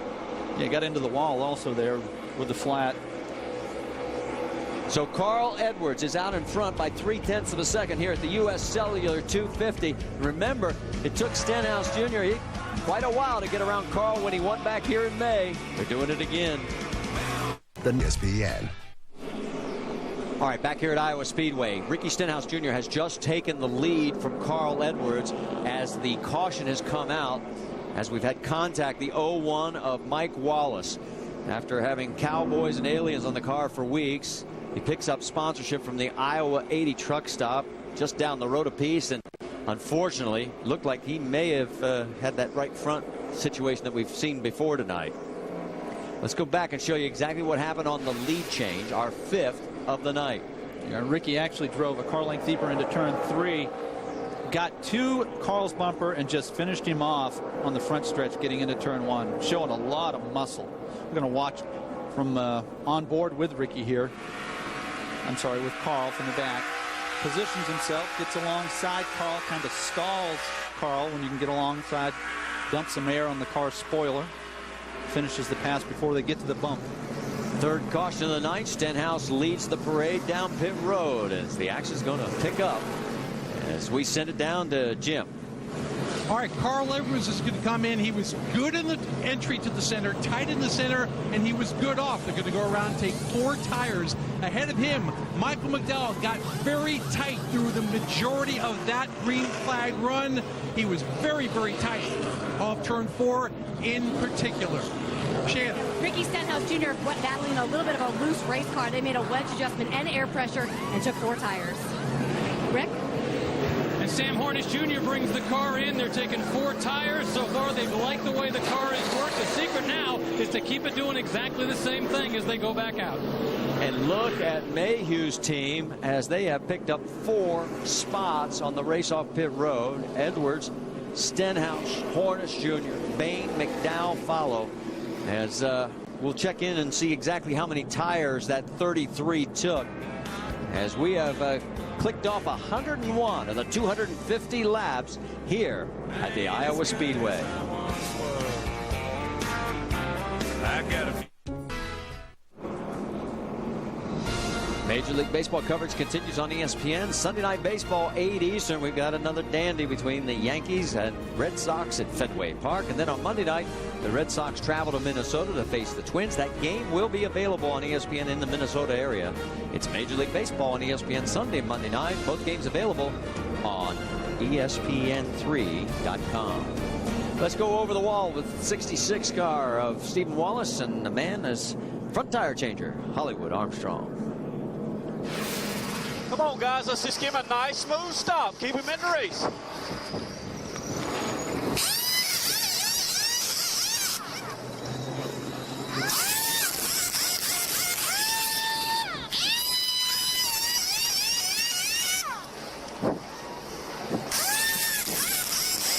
Come on, baby.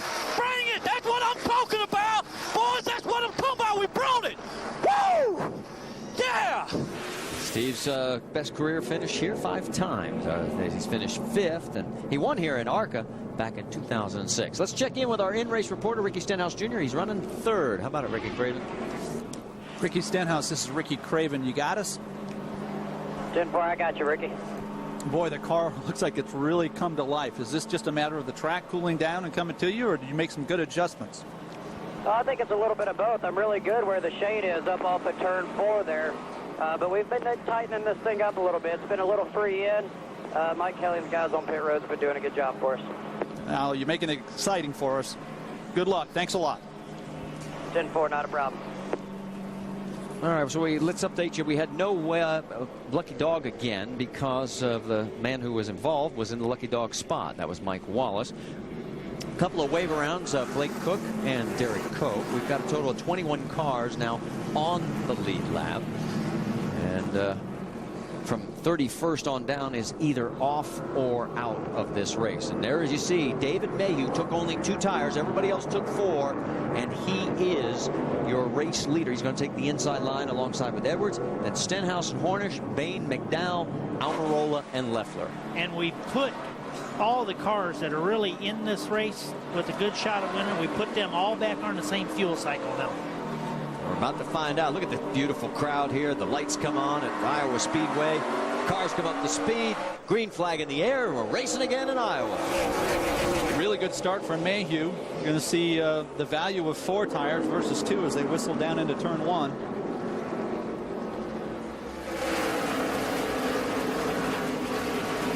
Carl was able to hang on his right rear, which prevented Mayhew from drifting up. Ricky Stenhouse. Whoa, Mayhew wiggles. Yeah, turns into the corner there, Marty, and gets a little loose on corner entry. And here comes Ricky Stenhouse trying to pounce on him and take advantage. It is a great save. Really, really good job by David Mayhew. Driving like a veteran. He is really impressed, and especially when you realize he's teammate to Elliott Sadler, and Sadler stuck back in 14th. Yeah, that's really interesting. That adds insult to injury for Elliott Sadler and the two team. Right behind that duo, and now you see Stenhouse has gotten around him. And now they fall into single file line as they come across the stripe. It's Edwards, Stenhouse, Mayhew, then Bain and Hornish. That's your top 5. And look at Bain going to take the high side. Yeah, he's searching out there to see if he can make something work. And, you know, Sam's been so good tonight. We'll see if he can roll around top of him, but I don't know. There's Michael McDowell right behind him in the 18th. You know, we've had some new names here tonight, have we? David Mayhew, Michael McDowell, all showing some strength. It's fun to watch. You know, we were talking earlier when Stenhouse was right on Carl there, when there was talks about Carl not coming back to Roush. You know, there was maybe someone from inside, Trevor or Stenhouse getting promoted up. They both said they wanted Carl to be there. I think with Carl staying there and those two young guys there, there's a lot of future there. I think you're right, Kenny.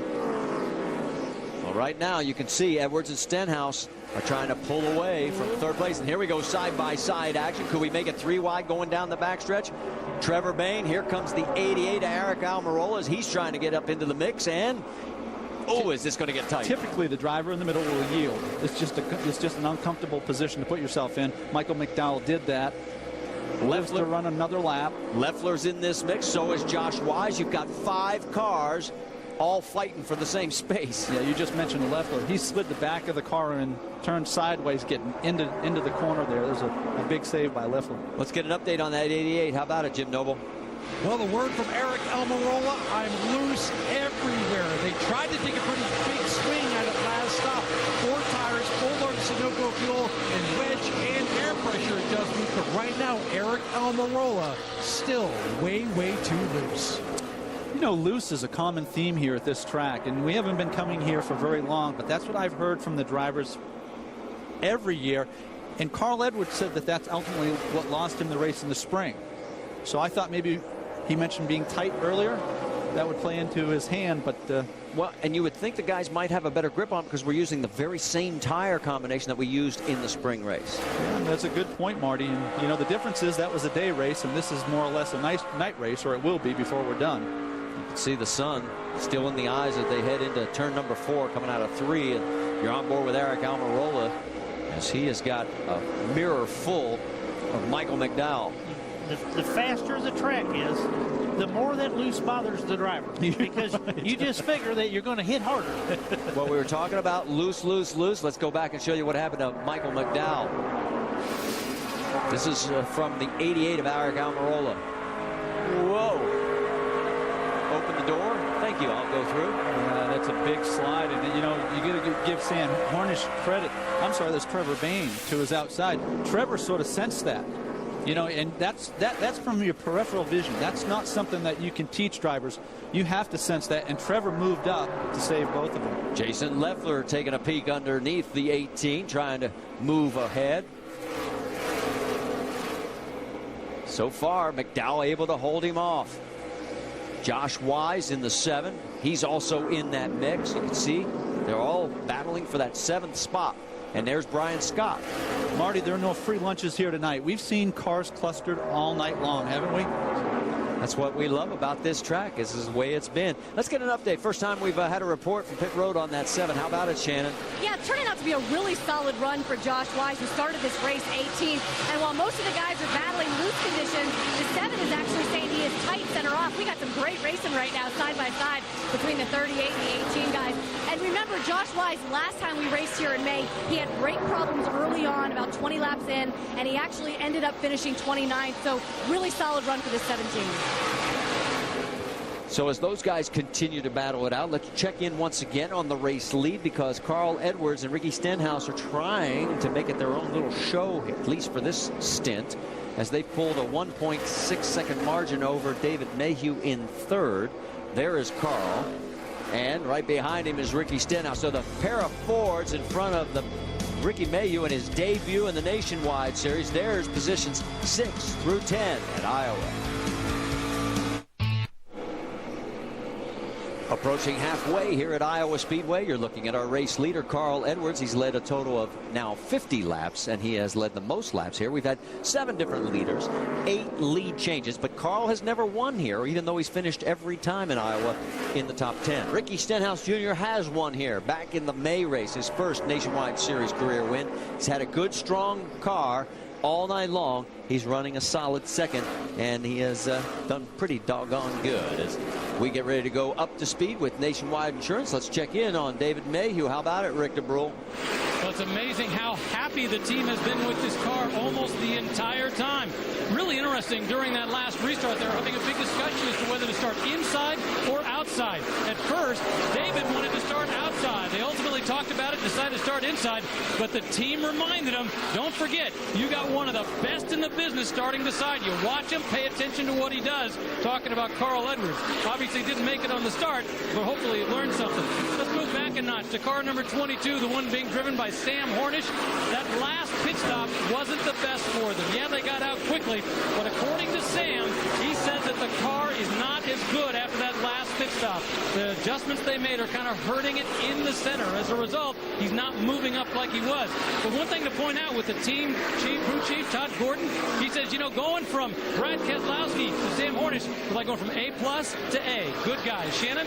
Well, Trevor Bayne in the 16 car right now, he is reporting that he has developed a chatter/vibration in that car. Remember, early on when the race started, he jumped up front, led a handful of laps. He has since dropped back, battling a really loose race car. He's also really struggling over those bumps. He told me this is the first time he's raced this new car here at Iowa, and the bumps are really hard to handle with this new car. Jim? Shannon, Eric Almirola coming off 3 very good weekends, 3 straight top 5s, but today, little bit different story. He's running in the top 10, but he's loose everywhere. They've been working on that 88 car, he and crew chief Tony Uri Sr. all day long. Next up, Jason Leffler in that 38 car. They made a huge swing in it last time out. Big changes, air pressure, track bar, 4 tires. They've been tight all night. And behind Jason Leffler, Michael McDowell having a pretty good run with the same car he raced back here in May that raced a lot of laps. They took a spring rubber out of the left rear on the last pit stop, trying to free that tight race car up. All right, Jim, thank you. As Josh Wise and Brian Scott round out the top 10, we have a total of 21 cars on the lead lap. And right now we have a total of 15 cars either off or behind the wall out of this race. So as these guys continue to circulate around, we've well past halfway. We've had a total of 7 leaders and 8 lead changes. But right now, it is the 60 of Carl Edwards out front, but we're getting word that the 16 of Trevor Bayne may be having an issue, so we're going to keep it right here. He's running 5th. Shannon, what have you got? Well, I just mentioned in that up to speed, Marty, that he was developing a vibration. It's gotten really bad. The team told him it was his decision as to whether he wanted to come down. He said it's the right rear over the radio just now and told his team he is going to bring it down and they're going to make a 4-tire change. What a deal for Trevor Bayne. Of course, he had a strong run going last week at Lucas Oil Raceway. They blew the motor, and now this. So they're going to bring it down, and we will get an update to see if there's any issues with those tires when they come off the car. And obviously on a 7/8 mile track, he is going to lose at least 1 lap, depending on how long this pit stop takes. There goes Carl Edwards flying by. Yeah, vibration and a chatter typically mean that the tire's coming apart and starting to chunk, we call it, where it loses some of the rubber blister. I was really hoping they were going to change 4 tires, you know, when he called the right rear. But how many times has it bit you throughout your career when you know which tire's wrong, but turns out you're wrong, and it's one or something, you know, it's the left rear. Well, they topped him off with Sunoco fuel. He's got 4 fresh Goodyears, and there goes Carl Edwards streaking on by. So Trevor Bayne right now finds himself back in at least 21st position. We'll update you when we return to Iowa Speedway. Let's take a look at our 5-hour energy rapid recap, get you caught up so far. Elliott Sadler's had a tough day. Started on the pole, dropped quickly out of the top 5. Now finds himself in 15th position, 18 seconds back. Justin Allgaier, one of the 4 guys eligible for the $100,000 dash for cash. His chances have gone by the boards. He's been behind the wall. He's now off track. He's listed in 31st position. Big day so far for Sam Hornish Jr. Most of the day, except for 1 round of pit stops, he has been running consistently in the top 5. Finds himself right now in 4th position, 5 seconds out of the race lead behind this man, Carl Edwards, who has now led a race high 67 laps. We've had 7 leaders and 8 lead changes here at Iowa. Now, the 16, Trevor Bayne, now finds himself 2 laps down and 21st position, and it's time for show and tell with Shannon Spade. Well, actually, we're not able to show the tire right now, guys, but I did check in with the team. Sorry, I know. We love show and tell on the nationwide races, but I was able to check in with the team, and it was a loose wheel. It was a loose right rear, and they did change all 4 tires, and he has not complained since he got back on the racetrack. We know you tried, Shannon, but they're so protective sometimes on these things. I really admire Trevor Bayne. You know, that is a really difficult thing for a driver to do. Pit under green when you feel a vibration, but they never cure themselves. When they start to vibrate, they never get better. At first, you don't even want to say anything, or you don't even want to think you notice it because you just think you're imagining it. But it gets to that point, you know that you got to come in. Checking in on the battle for 6th, and it's also important for Jason Leffler, as he is right now the lead man in the dash for cash, as he is running 7th overall, but he is 4 positions ahead of Reed Sorensen, who is in 11th spot. Let's get an update on that Jason Leffler machine. How about it, Jim? Well, Marty just checked into the 38 pit. Jason Leffler reports he is hitting the splitter on the racetrack. His spotter also tells him he has a little bit of damage on the right side. Not know if that's caused by the splitter problem, but they are going to come in and pit next time possible. They are going to undo the air pressure changes they made on the last pit stop, try to go back on this 38 car just a bit. Marty, this is an example of sort of the dynamic of starting during the day and then finishing at night. The track cools down, you go faster. As you go faster, you carry more speed into the corner. Naturally, the car compresses more. That car, the 38 car of Jason Leffler, was not bottoming out when the race started, but as they've gotten faster, it's a problem. So they got to make an adjustment, probably, you know, add some air pressure to the front tires, Kenny. I would think so. You know, the 33 has been one of the cars that's been the most stable all day with the Carl Edwards, Stenhouse, Mayhew, and Harnish. But I think there's got some stuff going on with the 33 down there now. Well, Mayhew right now, he's getting closed on by Hornish. As you can see, the 22 has narrowed the gap. And don't know exactly yet, nothing from pit road as far as any major issues with the 33, but boy, Mayhew has given this car a nice ride in his maiden voyage. He's doing an outstanding job, and we got to keep in mind he's got 2 tires compared to all these drivers around him have 4 tires. This is the point in the race where you got to make some big changes if you're starting to fade, like maybe a Sam Hornish, if you're going to have a chance to win this race. The track's changed that much. Let's find out from Rick DeBrule if there is anything going on in that 33 camp. Boy, so far the team has not talked about problems. A little while ago they came on the radio and they said, just get in your rhythm. I know he was talking about the fact that it wasn't quite where he wanted to be. They said, just get in your rhythm, stay in it. That's the main thing. Because remember, this is his very first nationwide start. He's running in 3rd place. The thing he needs to do during the course of this race, yeah, of course you want to win. You want to be up front. But the main thing you need to do is keep your head about you. Yeah, go up front as far as you can, but don't do anything that's going to jeopardize what you've got. And right now what he has is 3rd place. And we've got trouble for Sam Hornish. It looked like the car just headed for the wall, and he has got major issues. Right front tire again. Same thing. This track is so abusive on the right front tire. And that tire failed in the middle of turn 3 and 4. Sam did an outstanding job keeping it off the wall. I'm sure we're going to get a replay in a minute. Let's go back and take another look. No yellow condition yet. So you're going back to the accelerator here, and the right front fails, and you're along for the ride. You can only turn the steering wheel so much. You have to decelerate. You're in the dirty part of the racetrack. That was a great job. And the caution has now come out, our 4th of the day, and there is Sam making his way down pit road with a shredded right front.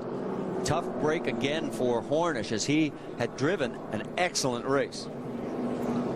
He was lucky that it didn't get in the wall. He felt it just quick enough, and he had just enough room to keep it off the wall, because even though this will cripple his day, this won't ruin his day. Rick? Yeah, it's important to point out that's exactly what he came on the radio and said just a moment ago. They were asking him, did you hit the wall? Did you hit anything? He said no. As a result of that, they think it's just okay. They got to bring him in, get 4 tires, and let him go. Right now, though, he's got a long way to go to catch up. And you couldn't see it from your position, Rick, but the right front brake rotor was on fire. Some of that leftover rubber that was shredded got on the hot rotor and caught on fire. Nothing major there. That'll blow itself out, unlike last week, which ended up being a fuel line from Justin Allgaier. So our 4th caution of the day, Hornish right now will go a lap down as a result of this. And here comes everybody as pit road is open here on lap number 154. Let's send it down to Jim Noble. All right, Crew Chief Mike Beam has called for a 4-tire stop and a slight air pressure adjustment for Carl Edwards. Carl, a little tight center, a little free, especially into turn 3 on that last run. Look at a full load of Snowco Racing fuel as well. Ahead of him, Eric Almirola. The car really came to life on that last green flag run. 4 tires, slight chassis adjustment for Almirola. Shannon. And Ricky Stenhouse's story for him is he really needs to drive off. Right now, they made a track bar adjustment. And another story, they said pack it full of fuel and start saving as soon as you get off pit road. Rick? Well, the story on David Mayhew, amazingly enough, is no changes. They've been happy with the car all day. They came in, they gave 4 tires, and no adjustments, sending them back out. Boy, that's a nice car when you're making all these stops with no changes. Well, and everybody making a 4-tire change. And you heard Shannon talk about saving fuel. The reason, we think the fuel window, the outer edge is about 90 without saving. We've got 96 laps to go, and we're under caution. Get ready. It could play a factor again.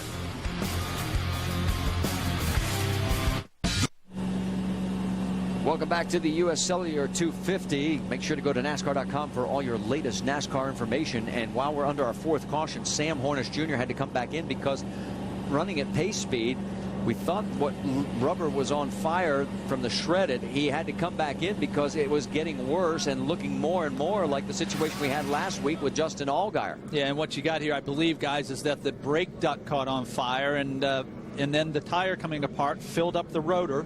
Then when he went back out, he introduced more air to it, which created like a torch.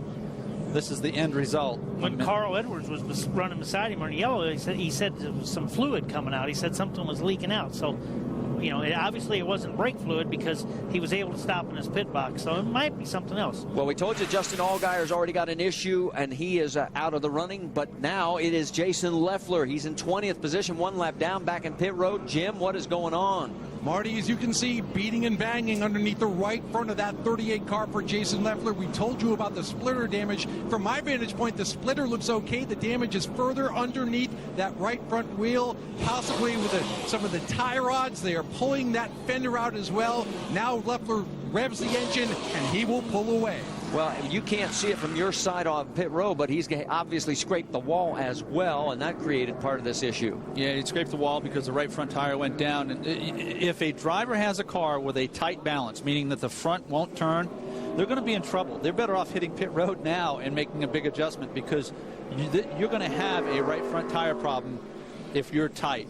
The cars that are running best, Marty, Ricky Stenhouse Jr. and Carl Edwards, they're a little free. They need drive off. That's a good problem to have right now. Well, here's the Fast 5 pit summaries, and David Mayhew, Stenhouse, Eric Almirola, Elliott Sadler's crew, and Josh Wise. We can tell you the 19 of Mike Bliss gets the lucky dog. He gets back on the lead lap. We now have 17 cars on the lead lap, but Jason Leffler is now a lap down, shown in 20th position, and it means that Reed Sorensen and Michael Annett, the 2 lone contenders still on the lead lap, they're going to start side by side in 8th and 9th. There you see Edwards and Stenhouse up front, Mayhew and Josh Wise. And in row 2, row 3, you've got McDowell and Sadler. Then in row number 4, Kenny Wallace, there's Reed Sorensen. This had to look like the last gas station for Elliott Sadler, because it's like, whoa, I'm on the lead lap, and I got one more swing at it. One more big swing. I can make an adjustment. All right, so now David Mayhew finds himself in 3rd position. Let's check in once again with Rick DeBrule. Well, what's going to be interesting about this next start is the status of his tires. Now, let's listen in on something that happened on the radio just a moment ago. Sir, All the cars we were racing around had 4 tires. Way to hang on, though. You had the 90 laps on the left, and I mean, they really look good. Good wear, even all the way across there. So think about that. He was able to stay with the leaders even though he had only changed 2 tires 90 laps before, which meant he really only had the same status of tires on 2 of them. What's it going to be like? Well, and this green flag flies, and he's got all 4. Sorry, Rick, but we're going to find out one other thing.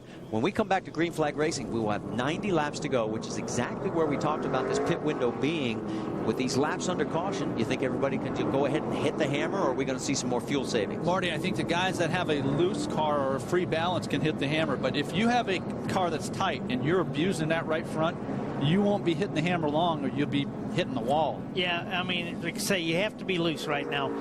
We're just seeing this track is so hard on right front tires because you're turning left all the time. This capacity crowd on their feet at Iowa Speedway. Pace car has pulled off. Up front, it's Edwards and Stenhouse. They've been up there all night long. We're back to green, and boy, Carl just ignited off the line. Yeah, I think Ricky Stenhouse spun the tires coming to the green. On the outside of David Mayhew. Not only the dash for cash, this is the dash for the race win. Now, as everybody thinks they may be able to go the distance.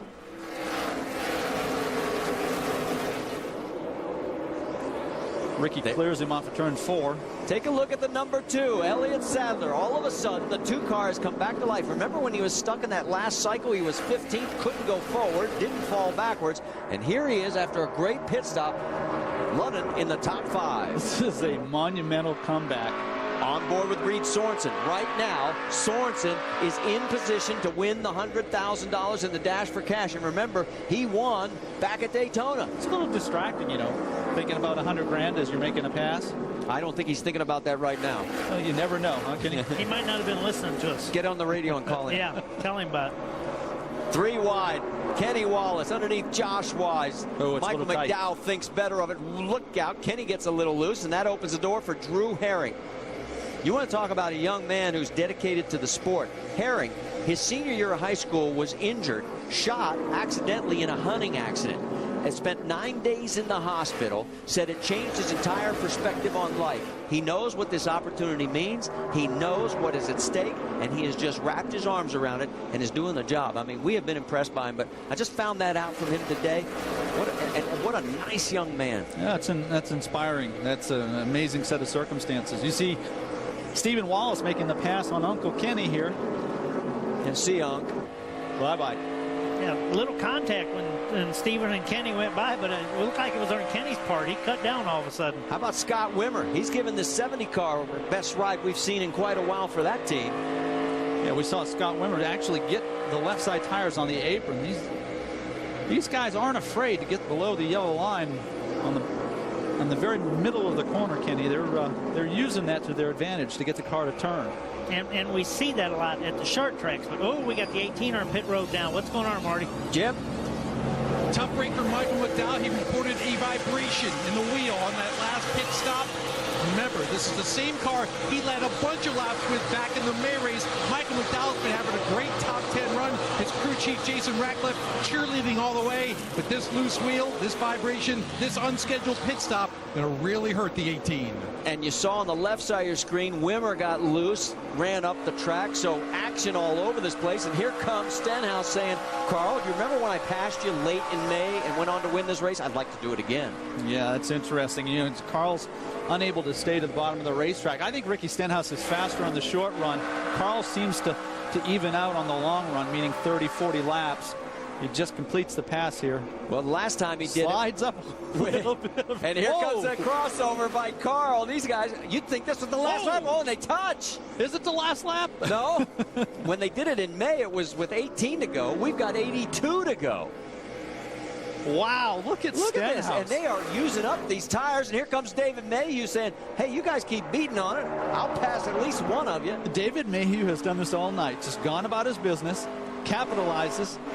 Well, a little contact here. I might have to move you just a little bit, David, if I can get back to you. Ricky really charges the corner. He drives deeper in the corner than anybody in the field tonight. You wonder why this track sells out? This is the reason, folks, that we, every time we come here, there is such great action.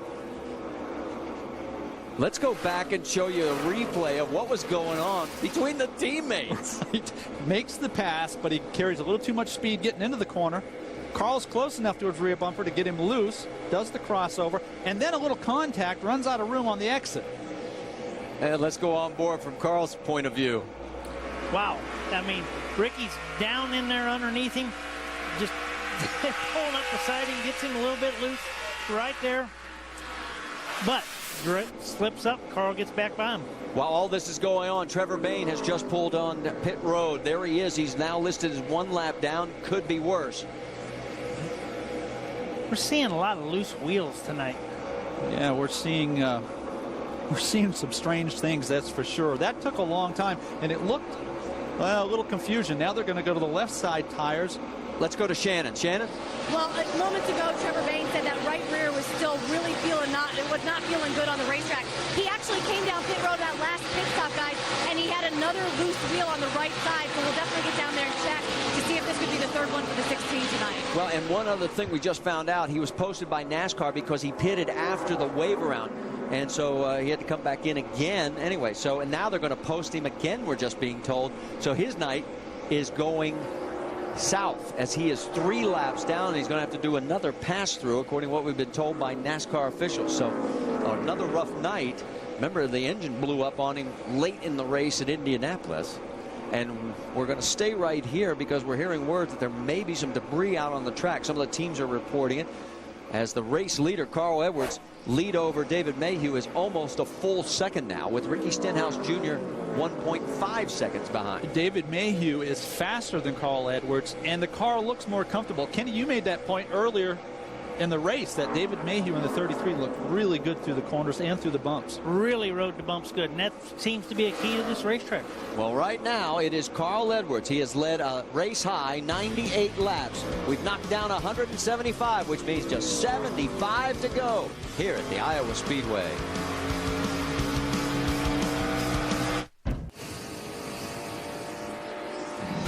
Major League Baseball coverage continues on ESPN Sunday night at 8 Eastern. Boy, we got the Yankees and the Red Sox again. This time they're at Fenway. And then on Monday Night Baseball, the Sox head over to Minnesota to take on the Twins. That's at 7 Eastern. That game will be available on ESPN in the Minnesota area. It's baseball on ESPN Sunday and Monday night. Games are also available online at ESPN3.com. Back here at the Iowa Speedway, we have 68 laps to go. We're looking at the race leader. That's Carl Edwards. He's led 106 laps. His lead over David Mayhew is 1 second, and there is third place. Ricky Stenhouse Jr. 1.5 seconds behind. And listen in on Ricky's radio after that side-by-side action with his teammate. He's done when I get to him. And that's all he said. So I have this feeling that maybe Ricky's not happy that Carl re-signed with Roush Fenway. Let's check in with Shannon. What do you got, Shannon? Well, I think he was just really upset with how that last lap between the interaction between those two guys went. But his crew chief, Mike Kelly, came on, just told him to relax. And even Jack Roush got on the radio moments ago, guys, told Ricky, just be patient, and that's what he's going to do. Guys, there's a caution on the racetrack. Yes, our 5th caution of the day has come out here at the Iowa Speedway. Waiting for the official reason why. Nobody has made contact with the wall. So we had some earlier reports of some debris out on the track. Shannon mentioned that Jack Roush got on the radio. That's the equivalent of being called to the principal's office, you know, if you don't listen. Well, there's a nice donut on the side of the 6 car, so there definitely was some contact. There was some contact, but if Ricky's really upset, he should have not drove into 3 so hard and slid up and opened the door near as wide as he did. Yeah, there's a lot of guys you can be mad at, but wait till the end of the race. You know, his crew chief came on, Mike Kelly, and handled it perfectly. Just relax. Let's shift gears now, because now with this caution, does that take the fuel mileage equation out of this race? Can everybody just stay out, go the distance if they want to? They can stay out, Marty, but I expect they're going to hit pit road because there's too much uncertainty about these right front tires. Good point. Lucky dog is going to be for Jason Leffler. He will get back on the lead lap. That'll make him 17th, the last car on the lead lap. And you're asking, what about that dash for cash? Well, Reed Sorensen right now is shown in 5th. Michael Annett is shown in 13th. And we already told you that Justin Allgaier is now 63 laps down. They've come back out onto the track. They're in 30th. You're on board with Michael Annett. He's got some work cut out for him, and so does everybody else. And you're right, they are going to come down pit road. And the first one in is Carl Edwards. Jim? That's right. Carl Edwards has asked for 4 tires, 1 round down in the left rear wedge. He's a little free again on entry and exit. Just wants to roll that corner, and he thinks he's got a winning car. And Ricky Stenhouse still not happy with the handling of this car. They are going to put a rubber in the left rear, guys, so they know it's going to take a little bit longer. 4 tires and a track bar adjustment for the 6th. Problems with Carl. They've got to back him up and put him back in the box. They did not get the tire. Looked like they didn't get it on. It's interesting. The left rear. Jim? That's exactly what happened. Carl started to pull away. They stopped the car. The wrench was stuck on that wedge adjustment. They couldn't get it out. Then Carl goosed the engine just far enough to pull it over the line. The NASCAR official waved them back. So a big miscue on pit road here for the 60 team. It's a big miscue, but I'm going to have to watch a replay because the key for the driver to leave is when the jack drops, right, Kenny? It's Jack drops, you go. When the jack drops, the driver goes. That's the signal. Remember, he had a speeding penalty last week at Indianapolis, so could it be another tough break for the 60? We'll reset it for you when we come back here to Iowa. Take a look at the front of the field here at Iowa Speedway. Michael McDowell, remember, he pitted under green. He's going to take the wave around. Who's the race leader? The 62 of Michael Annett, the only car on the lead lap that stayed out. So he is going to take the race lead. Elliott Sadler is going to be in 2nd. Now, Carl Edwards is way back in this field now in 16th position. And let's go back because it turned out it was a loose lug nut. Watch the left rear. Yeah. When the jack drops, the driver leaves. He did that. Crew chief Mike Beam comes on. Back it up. Stop. Back it up. We didn't get all the lug nuts on apparently. Watch the left rear tire changer. Goes back to the lugs. Hits 2. Now you can go. And let's shift gears over to the 6 because we followed up on their radio conversation. I know you're frustrated, man. I don't want to see anybody race you like that. But we're big picture racing here. We got to take care of our stuff. 10-4, but we're going to stand our ground too. So, I think the mentor-student relationship is going to take a little bit of a turn tonight. It's an interesting set of circumstances. I know that Ricky looks up to Carl, but it's the heat of the moment. You got to get over it. Jason Leffler got back on the lead lap, as we mentioned. He's back at 17th. All right, here we go. Back to green flag racing. Michael Annett stayed out. And look at on the outside. There's Elliott Sadler. He was our pole sitter. And he's going for the lead. Last time he got to make a big swing at it. He's got to stay on the lead lap.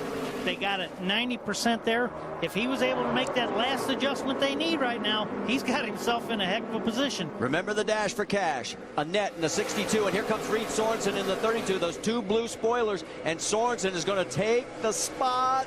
Yes, it looks like he's got him. He does. $100,000 pass. That's it right there.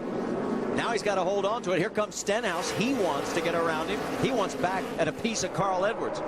He does. Josh Wise drives under Ricky Stenhouse, makes it 3 wide. Stephen Wallace coming into the mix as well. He's down on that low line with Drew Herring right behind him. This has been some of the best racing of the year. Outstanding. 2 and 3 wide all night.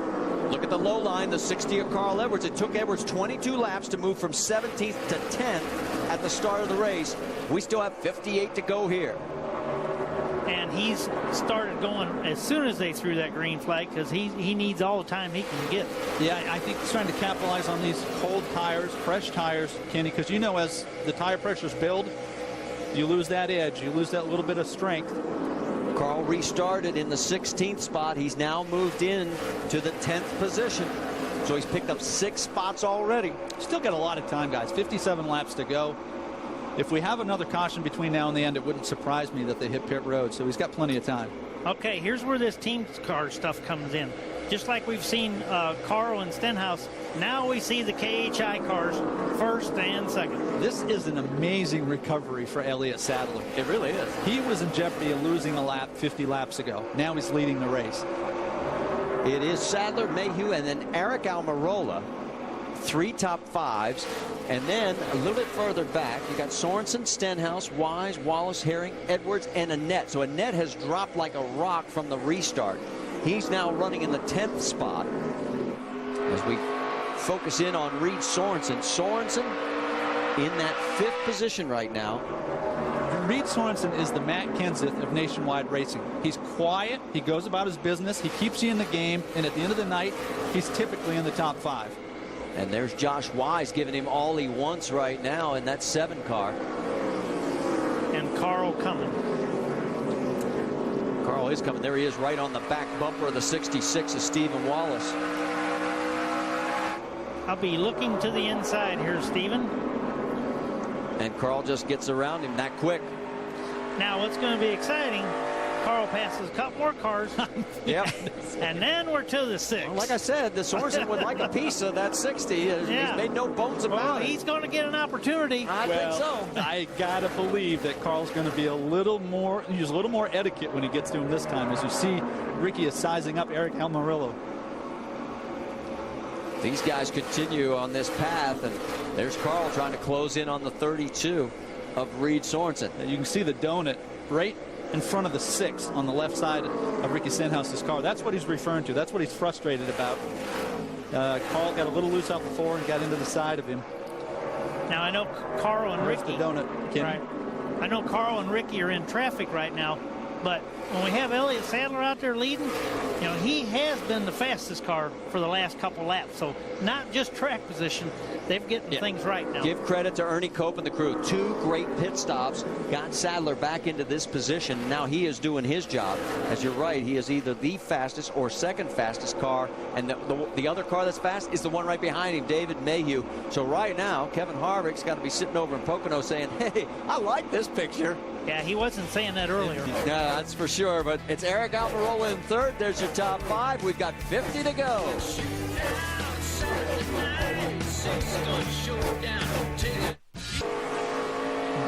Checking the calendar, we got NASCAR Now presented by 5 Hour Energy tomorrow at 9 a.m. Eastern on ESPN2. And then Sprint Cup action presented by Sprint Summer Showdown on ESPN at noon Eastern. And then at 7 Eastern on ESPN2, NHRA Northwest Nationals, the finals, the O'Reilly Auto Parts, and that is on the Deuce. Sunday at 10 Eastern, the American Le Mans Series, the Mid-Ohio Sports Car Challenge, and we'll finish it up next week with the Nationwide Series of Watkins Glen. Action Saturday on ESPN at 1 Eastern. Here at Iowa Speedway, we have 44 laps to go. There is Carl Edwards getting around Eric Almirola. That is for 5th position on the racetrack. Let's check in with Jim Noble for an update. Well, Marty, certainly 2 cars going in opposite directions. Carl Edwards has been told by Mike Beam, you are the best thing out here right now. Just be patient, pick them off one by one. Eric Almirola, of course, made a 2-tire stop on that last stop, and he is loose and falling back. Well, Carl, his team I know is trying to encourage him on, but he's not the fastest. The fastest 3 cars are the ones that are running 1st, 2nd, and 3rd. Sadler, Mayhew, and Stenhouse. With Josh Wise now up to 4th. And boy, this would be Wise's best finish of the year if he can hang on to it. There he is in that number 7, and here comes Carl on the attack. Yeah, Carl's good, but he's got a lot of time to make up right now. I mean, those guys are close to 4 seconds ahead of him right now. Carl is a really bright guy, and he is, and I got to believe he's thinking about the right front tire. He ran really hard, Kenny, for the first 10 laps after that restart, and he's probably thinking to himself, I don't need to get it all right now. He's got plenty of time with 41 laps to go. No, and he just signed a good 3-year deal, and he don't want to take any chance of getting hurt. He don't want to race those 3 years.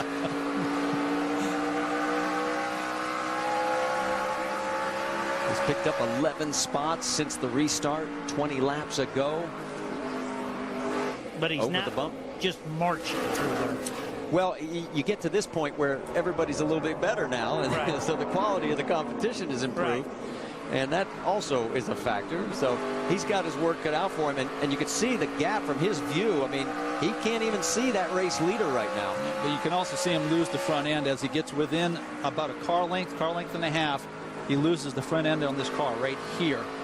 And that's, that's going to take its toll on the front tires. He's not going to take any chances there. To give you an idea, Sadler, our race leader, is 1 full straightaway away from Carl Edwards. So Carl sort of mired right now. He made that move up to 5th, but he has not been able to do anything with Josh Wise. I don't think we've seen our last caution, and I think that Carl's still got some gas in the tank here.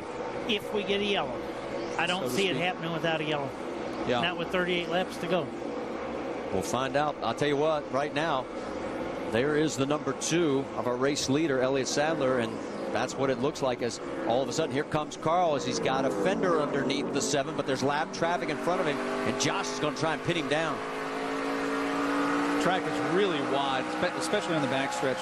You could run 6 wide if everybody cooperates. Well, the 52 of Tim Schendel did a nice job. He turned it down very low, gave them both plenty of room. Carl completes the pass and now moves him ahead of Josh Wise. He's into 4th, and guess who's next? Ricky Stenhouse. It's going to give us a really good reference here as we look at Elliott Sadler leading, using up every inch of racetrack on the corner exit. It'll be interesting to look at Carl Edwards' lap times now that he's in clean air. Well, we'll find out what's going to happen when we come back. There's your top 5 with 36 to go. And it's Elliott Sadler, 77 races since his last win. Does he turn it around tonight?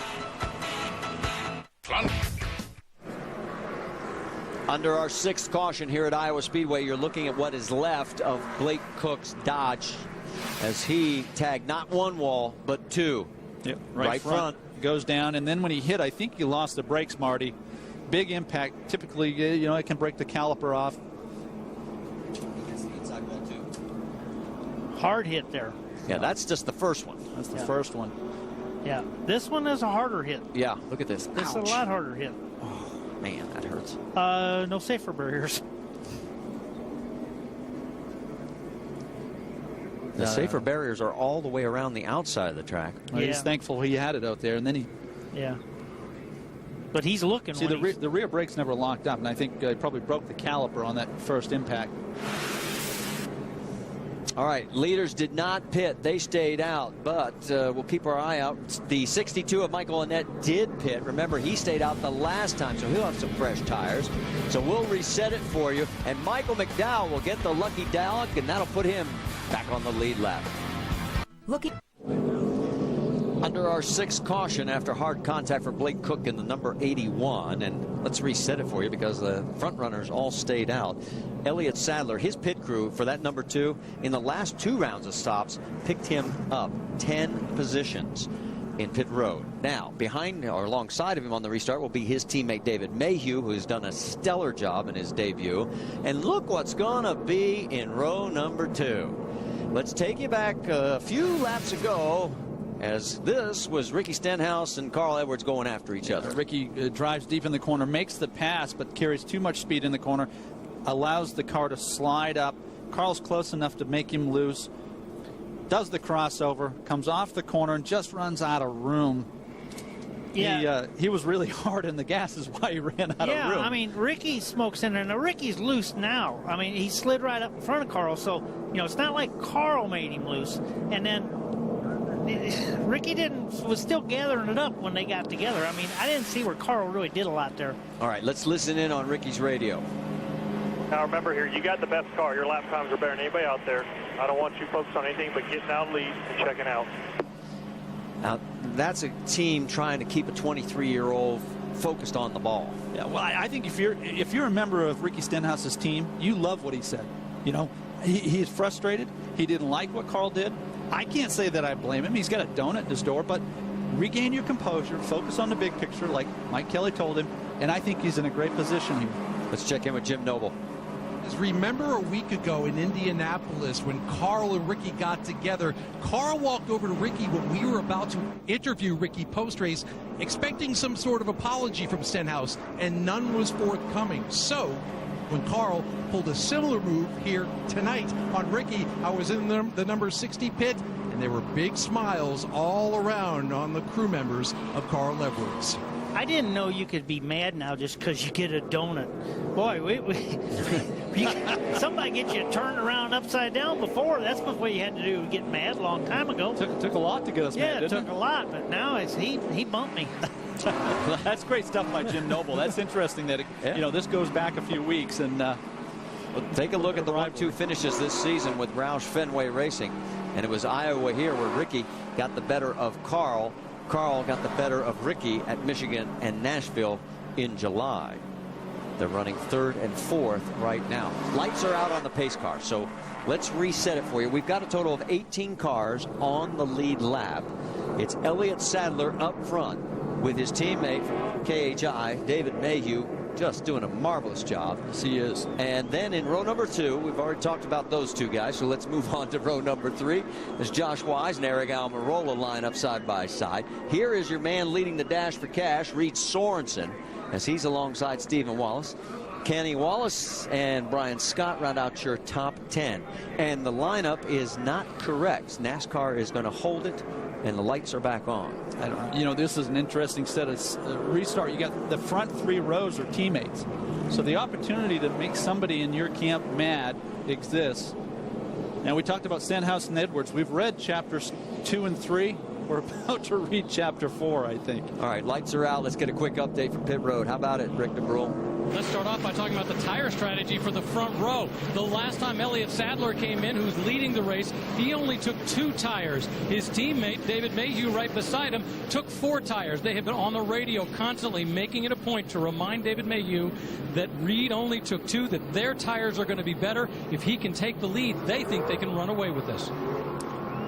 Keep in mind, David Mayhew has looked the best over the bump in turn 1 and 2. If Mayhew can get a good jump and clear Elliott off of turn 2, he's going to be in great shape. We've heard the 6 radio. We've got something on the 60. Carl, this is Jack. Are you doing okay? I'm good, Jack. I'm good. I'd say we're even. We're fine. There you have it. Now we're going to find out what happens. Pace cars pulled off. Fans here at Iowa Speedway. Look at them on their feet. Green flag in the air. And Sadler gets a good start. It's an outstanding start.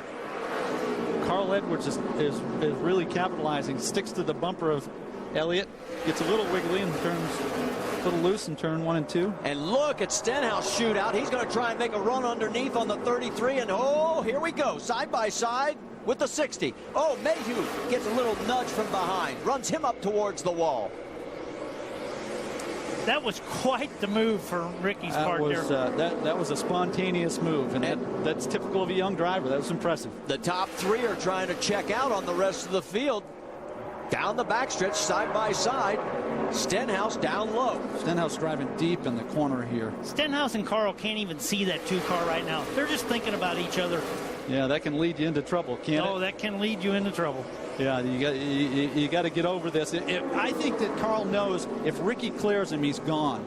Carl's driving really, really hard. Well, and Stenhouse is now cleared, and now he's going down the back straightaway, and here comes a little more contact, and Sadler gets out of the way. He may lose a spot to Josh Wise. This is an interesting battle.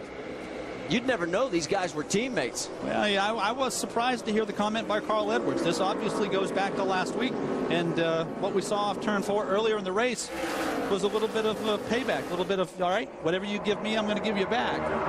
Well, they are back out in front, and Stenhouse is the man at point. They pulled about 0.3 of a second on 3rd place Elliott Sadler and Josh Wise. Yeah, you got to think back to this race in the spring where Ricky Stenhouse won the race. Carl congratulated him, and then Carl said, you know, if he calms down and relaxes, he's going to win a bunch of races. But I think Carl felt like he used him up a little bit in the spring race. Well, right now, Carl can't get back to him. Now Ricky looks like he's getting away a little bit, or just enough faster that Carl can't get to him. Well, the last 2 laps. 0.06 of a second in that lap. Yeah, but the last 2 laps, it's been Stenhouse just that tick quicker. Let's check back a little farther. Now we go side by side. There's the 11 of Brian Scott. He's going around the 51. Now that's Jeremy Clements. That's a battle for 13th in that 51. He's got to good run going for that limited budget team. Michael McDowell got back on the lead lap. He's side by side with Wimmer. That's all for position. Jim, what are you hearing? Hey, give Michael McDowell and Jason Ratcliffe points for perseverance. This went exactly to plan. They got the wave around a couple of stops ago. They put a set of scuffed tires on, and that's really helped the 18 come to life. Then they said, let's just ride around. Chances are we'll get the lucky dog, and then we can go. That's exactly what has happened. Well, he's right now closing on Jeremy Clements. Clements doing all he can to hold on to that spot. The 26-year-old from Spartanburg, South Carolina. His best finish this year has been 14th. And guess where that was? Back here in May at Iowa. Doesn't look like he's going to be able to hold on to that spot, though, right now as he surrenders to the 18th. So move McDowell into 13th, Clements in 14th. Still a good run for Clements right there. A real good run. That car out of South Carolina. This battle continues as now Brian Scott pulls up on the back of the 51. We saw Wimmer when he had a good run. He was up inside the top 10. Then the car got loose on him, ran up the track. He's brought it back under control, doing a nice job. Not missing anything up front. We'll tell you that the Stenhouse has opened up a 0.6 of a second lead. We're seeing Carl Edwards empty the tank. We're seeing the best out of Carl Edwards. Kenny Wallace is having another good run, closing in on Reed Sorensen. Yep, and let's talk about that Reed Sorensen in that 32. That blue spoiler, he is the front runner for the Dash for Cash. Rick, what are you hearing on the 32 camp? Well, during that last yellow flag, Ike Allen came on the radio and said, are our tires going to go the distance? The last time they pitted, all they took was fuel. Reed wasn't too sure, but the crew chief came on and said, we can do it. We know we can. Get out there and race, and that's exactly what's going on. Although there's got to be that little thing in the back of Reed Sorensen's head going, I think I can. I think I can. Well, Sorensen is running 6th. The other two that are in contention tonight, Annette is 11th, Leffler is 12th, and they are about 4 seconds behind him. So with only 13 laps to go, he's just got to keep all 4 tires underneath. Yeah, and Sorensen's done a great job, but Leffler deserves some credit from rallying back from that green flag stop. You can see we're riding with Stephen Wallace here. He's closed in on the back of Uncle Kenny. He's going to battle here for 7th. He's going to get right up on Uncle Kenny and try to make it exciting, and they're both chasing Reed, so there's potential for 2 more spots there. We were talking about Michael Annette as he is now in the 11th spot, as he has got a battle with McDowell going, and there's McDowell in the 18. So I think Michael's fast enough to catch the 4 cars in front of him, catch and pass them. Boy, and he pulls away, just pulls him going down that backstretch. Well, we saw 2 cars up there, the yellow car, 2 cars up in front of Michael, David Mayhew, who's dropped back to 9th after that last restart. Had a little wiggle up off there, off 4 or off 2 or 4 on that initial first lap after the restart, and they were going by him everywhere. A little wiggle, I think, was a product of Ricky Stenhouse driving 3 wide underneath him. Yes. I think caught him by surprise. Yeah, it was welcome to the Nationwide Series. Yes, it was. Yeah, we're getting ready to pay, and we're going to go here right here at the last 30 laps. Well, there is the man trying to track down Edwards and Stenhouse, the 2 of Elliott Sadler, followed by Wise and Almirola. That's your top 5. And there you see Drew Herring as he is running in the 10th spot. All 3 of those cars, what a good run. Almirola, another top 5, if he can pull it off. The 7-car Weiss, career best, I believe. And what a rebound from Elliott. Well, and it would be, remember this, it's the winner of the Dash for Cash plus the 3 best finishers tonight. And right now that would be Stenhouse, Sadler, and Josh Wise. That's a chance for $100,000 in Richmond. So that's a great point, Marty. We had talked a lot about that. All right, let's drop back to the battle for 10th. We got Drew Herring with McDowell and Mayhew right in front of them, as well as Mayhew's trying to hang on to that 9th spot. Let's get an update on the 20 car. Shannon? Well, I spoke with Drew Herring before the race started. He qualified 5th. It was a career best. He was really excited about getting in this car. It's his last race with Joe Gibbs Racing. He's done the last 3. He told me, I just hope that I could finish as well as I qualified. And guys, I would say he's definitely done that tonight. A great run for this guy. Well, he told me, he said, my #1 goal is don't tear up any sheet metal. We've been very successful in that. Second thing is, I know this is a car capable of a top 5. That's my ultimate goal. Other than that, if I can stay in the top 10, do what I need to do, it'll be okay. Marty, here comes Carl Edwards. Yeah, let's check back in on the race lead because it is starting to tighten up. Carl has the fastest car on the track right now as he has closed the gap down to a ½ second. It had been wider than that as they go down the backstretch, but the laps are running out. Next time by, 4 to go. 5 laps ago, Ricky Stenhouse had nearly 1 second lead. Carl cut it in half. Let's see if he can continue or if he stalls. I think he's going to stall. Carl is using up every bit of racetrack, Kenny. He's moving around. He's doing everything he can. You can see running a little higher line, getting in the corner. He lost a little bit on that lap. It's 0.6 of a second with 4 to go. Got some traffic up ahead.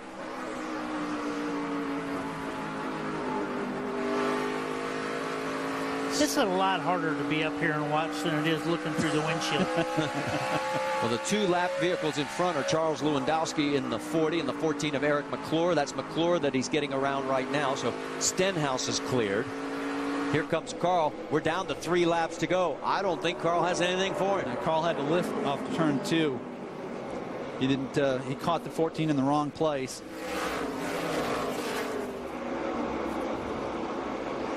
Now just 2 laps remaining. There's Carl right behind. It's now 0.7 of a second. So in the last 2 laps, Stenhouse has actually lengthened the lead. He might have got a phone call on the radio. Said, hey, we got to go just a little bit faster. You got to give Ricky Stenhouse a lot of credit. You know, it's not easy to top Carl Edwards at a track, and he's going to do it for the 2nd time at Iowa. Here we go. 7/8 of a mile to go for Ricky Stenhouse Jr. He picked up his first career win here back in May. And all he has to do now is negotiate 2 more corners, and he's going to do it again at Iowa Speedway. He dominated last week, Marty. Didn't get the win, but it looks as though he's got a little redemption in mind here tonight. Oh, look out as he has a tire situation. Here comes Edwards right into it. They cross the line, and guess who wins the race? Stenhouse. Well, thanks to Carl Edwards. Gave him a real crazy finish. Sadler comes across the line 3rd, Wise 4th, Almirola 5th, and Reed Sorensen wins the $100 grand in the Dash for Cash. And Ricky wins for the 2nd time, courtesy of a shove from Carl Edwards. If Carl could have avoided him, he would have won the race, but he had nowhere to go. He couldn't react quick enough. I've never seen anything like it. I've never have either. Look at what's left of the front end of the Fastenal Ford. Oh, my gosh. Ricky had a tire going down, which tells you how hard he was driving. It is official from NASCAR. The 6 car crosses the line first as we saw it. There he is saying, hey, it may not look pretty, but wow, I'm the winner. This has been an unbelievable race, has it not? Let's look at this. I want to be in the team meeting at Roush Fenway on Tuesday. That's all I know. It's appropriate that it finished this way. All right, take another look at this. Okay, all of a sudden, I don't think that's the tire. That's an engine. It's the engine. You're right. Wow. Damn. And I wonder if Carl got into the fluid and couldn't steer. I would think so, because you'd think he could have missed it, but it's hard to say from up here. You're right, though. It looked like a tire from there. He did a good job of just keeping. He had smoke and oil. I guarantee you. He just couldn't miss him. All right, let's just listen this time from Carl's perspective.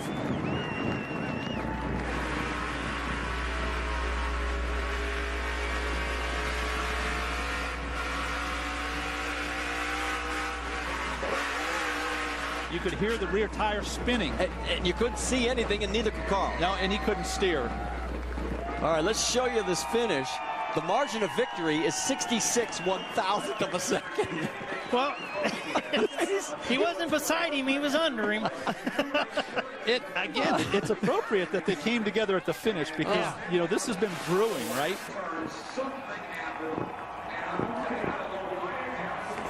So, yeah, that's Carl talking to Mike Kelly and explaining his end of it. We gotta let him know because he thinks you hate him. Well, you heard it. Good job. There's Jack also. Thanks for the push. Well, he was blocking a little bit, and then I couldn't get out of the orange. Hit the ball under him. How many times do you blow an engine and win the race? Not too often. That's the first time in 30 years that I've been doing this that I've seen that happen. Well, in drag racing, it can happen. Very good. I'll tell you what, it's 5th 1-2 finish this year, but by far this is the most bizarre and most interesting that we've had, and we're going to take you along one more time.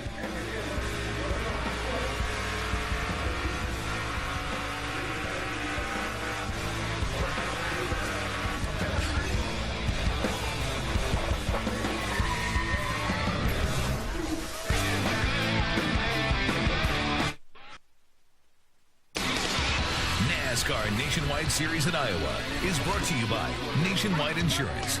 Enter this code at codespotter.com for a chance to win one-of-a-kind NASCAR VIP experiences. And new Olympic One paint. Super premium paint without the premium price.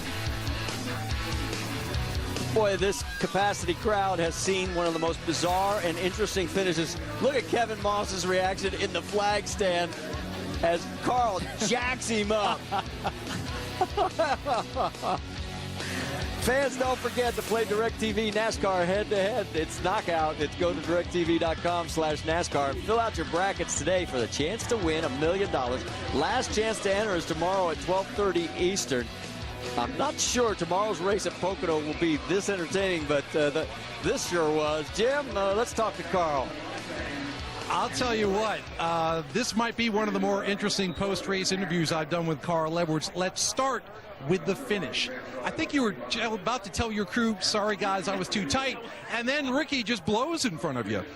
Yes, and I thought, no big deal, I'll drive around him, and then he started turning a little bit, and when I tried to turn more, the front tires just were sliding, and I hoped by the time I got to him that he would be out of the way. That was my only hope to win the race, but I don't think anyone's ever finished 1-2 with two torn-up race cars like that. So congrats to Jack. I got to thank Fastenal for being a part of this. It was a huge day for us. It's fun to come up here and race here in front of this crowd, and you know, a great finish for Ricky, even with a blown-up engine. Now, for the rest of the story, a couple chapters ago, let's go back. Last week, there was contact at Indianapolis, and then this week, more contact. Jack Roush came on the radio to check with you. He went on the radio to check with Ricky, kind of talk about the interplay between you and Ricky and who was standing whose ground. Well, I think we both were thinking about wrecking each other, but we didn't plan on doing it like that. The deal is that Ricky's very fast. He's very good. He's going to be in the sport for a long time, and it's just like anybody coming up. I had the same problem. You're just a little bit over-aggressive, and I feel like the old man, like these kids here, but he does a great job. We'll take care of it at the shop. We'll work on it, and, the great thing is I've got a fast teammate, and we really get along. It's just he's got a lot of enthusiasm, and it's paying off. He's doing a really good job. Congratulations on the most eventful second-place finish of your career, probably. Thank you. Over to Richter Brule. Well, okay, now that we've gotten that out of our system, let's talk about the other thing that was on the line tonight, and that was the Dash for Cash. Reed Sorensen, the guy coming into this, one of the four eligible, didn't win the race, but you did win the Dash for Cash. Does that take a little bit out of that sting for not winning? Heck yeah. It was kind of a race within the race, and we didn't have a very good car all night, so we had to race pretty hard there, and a little depressed that we didn't have a better car, but to come out of here with a okay points day and win this nationwide Dash for Cash deal is pretty awesome. I got to thank Nationwide Insurance for putting that up for us, and we're halfway to the million, so try to keep it going, see what we can do. All right, Reed Sorensen. Now remember, if he wins the next two, means he wins a $600,000 bonus, which would mean a $1 million total prize. You can see why he's at least a little happy tonight. He's very happy. Here are the guys that are going to be eligible for that next round at Richmond on September 9th. That's a Friday night race on ESPN2. Be ready for it, 7 Eastern. Ricky, Elliott, Josh Wise will try and take the $100,000 away from Reed. Right now, let's head down to the One Main Financial Victory Lane. Shannon Spake, let's talk to our winner. And we're talking about this post-race celebration. There's no car down here in Victory Lane. Ricky Stenhouse Jr. took a ride around on one of the debris trucks with his crew, but that doesn't mean there's not a celebration, guys.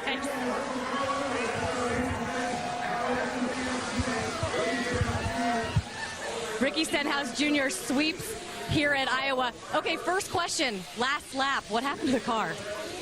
Motor was kind of messing up on us there a little bit. We'll have to look at it at the shop, but awesome job to this team. Yeah, we couldn't do it without these guys working on this thing. They work hard as anybody out there working the shop, all the body shop guys, everybody at Roush Yates Engines. The good Lord above, he's helped us through a lot of this, and I got to thank Nationwide Insurance for giving us this opportunity to come out here and put on a show for these awesome things. Whew, that's cold. For all these fans out here, this is a way to win right here with all these fans. Ricky, one of the stories of your race was Carl Edwards, the contact between your teammate. He just said moments ago he thinks maybe you were a little aggressive. Was it a case of hard racing or something else? No, I was aggressive there at the end. You got to do what you got to do to win. I wasn't going to let another one slip by us. He kind of ran us up the racetrack there. Turn 4 when I got by him, he crossed us over, ran us up the racetrack. So I wasn't about to back down. What was it like managing those expectations inside or the emotions inside the car tonight? Yes, Mike Kelly, it was tough, and Mike Kalanoff. They try to calm me down as much as they can. I get a little flustered sometimes, but I just wish we had Black Angus beef and Cargill on this thing. We got a white Mustang. Hopefully, it won't be white for the rest of the year. I doubt it will. Ricky Stenhouse Jr., a winner 2 times in the Nationwide Series here at Iowa this weekend. Marty? And as Carl said, they'll hammer it out at the shop on Tuesday. Let's talk about the ticket to the race, because we're going to have a couple of road courses coming up on the Nationwide Tour as we head for the Glen and then up into Montreal. Hope you'll see us there, and on down through to into November with Texas Motor Speedway. And the celebration continues down there as we get a chance to give you one more update on the calendar. Don't forget NASCAR Now, presented by 5 Hour Energy. That's at 9 a.m. tomorrow morning and ESPN2. Then the Sprint Cup race presented by the Sprint Summer Showdown. That's at noon tomorrow on ESPN. The O'Reilly Auto Parts NHRA Northwest National Finals. That's tomorrow 7 Eastern on ESPN2. The American Le Mans Series from Mid-Ohio, 10 Eastern on ESPN tomorrow. And the NASCAR Nationwide Series at Watkins Glen, Saturday, August 13th, 1 Eastern on ESPN. Coming up next, it's the 2011 Olympus U.S. Open Series, the Mercury Insurance Open. Congratulations to jacked up Ricky Stenhouse Jr. We've had a ball. Hope you did too. This is a presentation of ESPN, the worldwide leader in sports. I'm Marty Reed. Till we meet again.